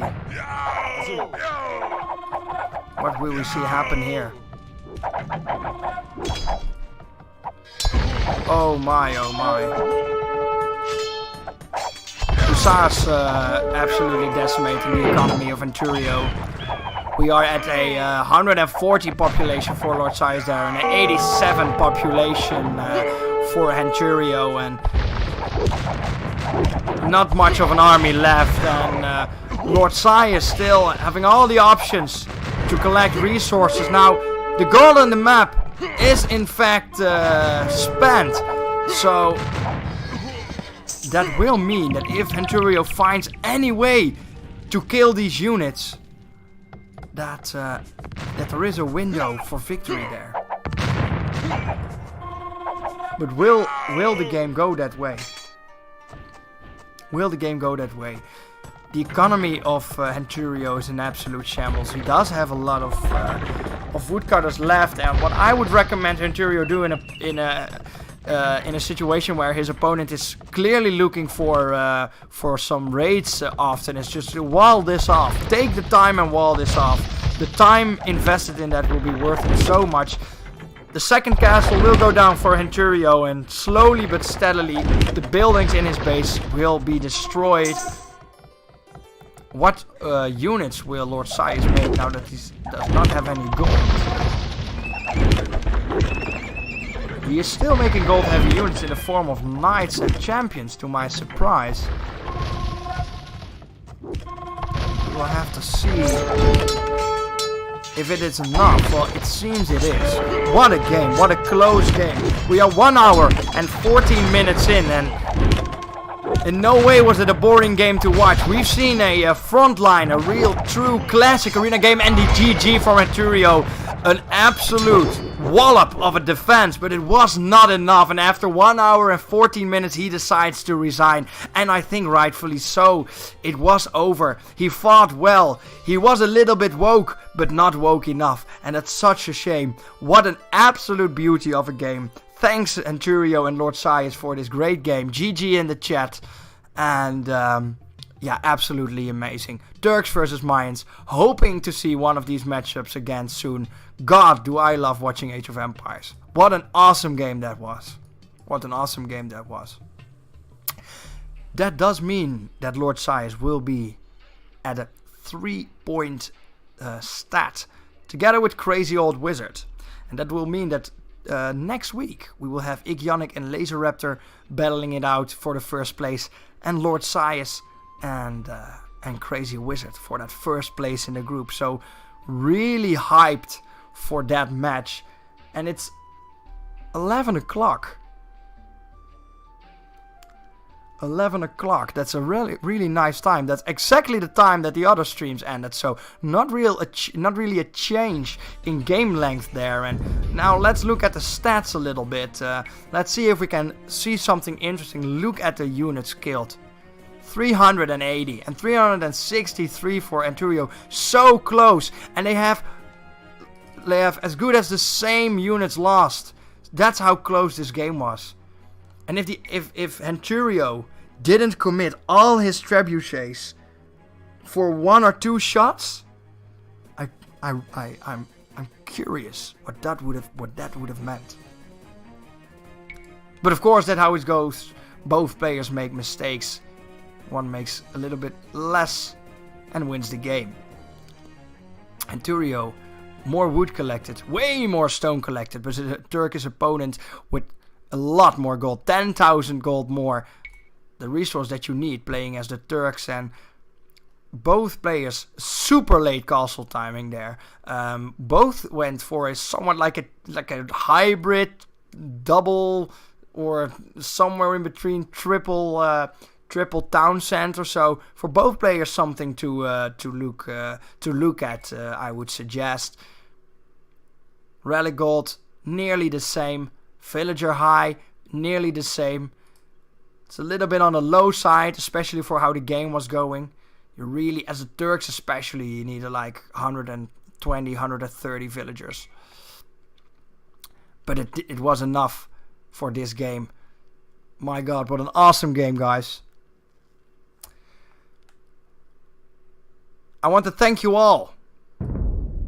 Oh, let's go to... What screen shall I go to? Let's one more time go to this screen. The brackets, of course. Slowly but surely we will see who will be in what spot and who will fight who in the knockout stage. And for the players that are watching, take a good look at this bracket. Now I have a website coming up for Titans League. It is being worked on, and I'm hoping that it will be finished this week. Now the site will of course feature this bracket, so then you have all the chance in the world to look at it. As long as you want. You can really start a theory craft about where you might end up and what enemies you might face. Of course, I will show it next stream, and it will be in the slideshow at the end of the stream. So you can still look at it there. Guys, I really want to thank you for watching. It was an awesome time. The Dark and the Feudal Age groups are absolutely amazing groups with awesome games, and it's only getting better and better. I'm so hyped for next week. I want to thank you all. Thank you all for chatting with me, for watching these games with me. If you didn't follow my stream already, please do so. Help me out. And make sure you're not missing any Age of Empires action. As I said, the website will go up probably this week. I will announce it and I will link it next stream. So you can watch all the information about the Titans League there. But for now, I want to thank you all. And I will see you Sunday at 7 o'clock CET for the Castle and Imperial Age group on the Arena map. And it is now time for the players to go into round 4 for playing and getting this replays to me and play the map that is Archipelago. Such a volatile, such a surprising random map. It requires a lot of adaptability. Again, thank you for watching, and I'll see you guys Sunday. Bye bye, guys.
Bye.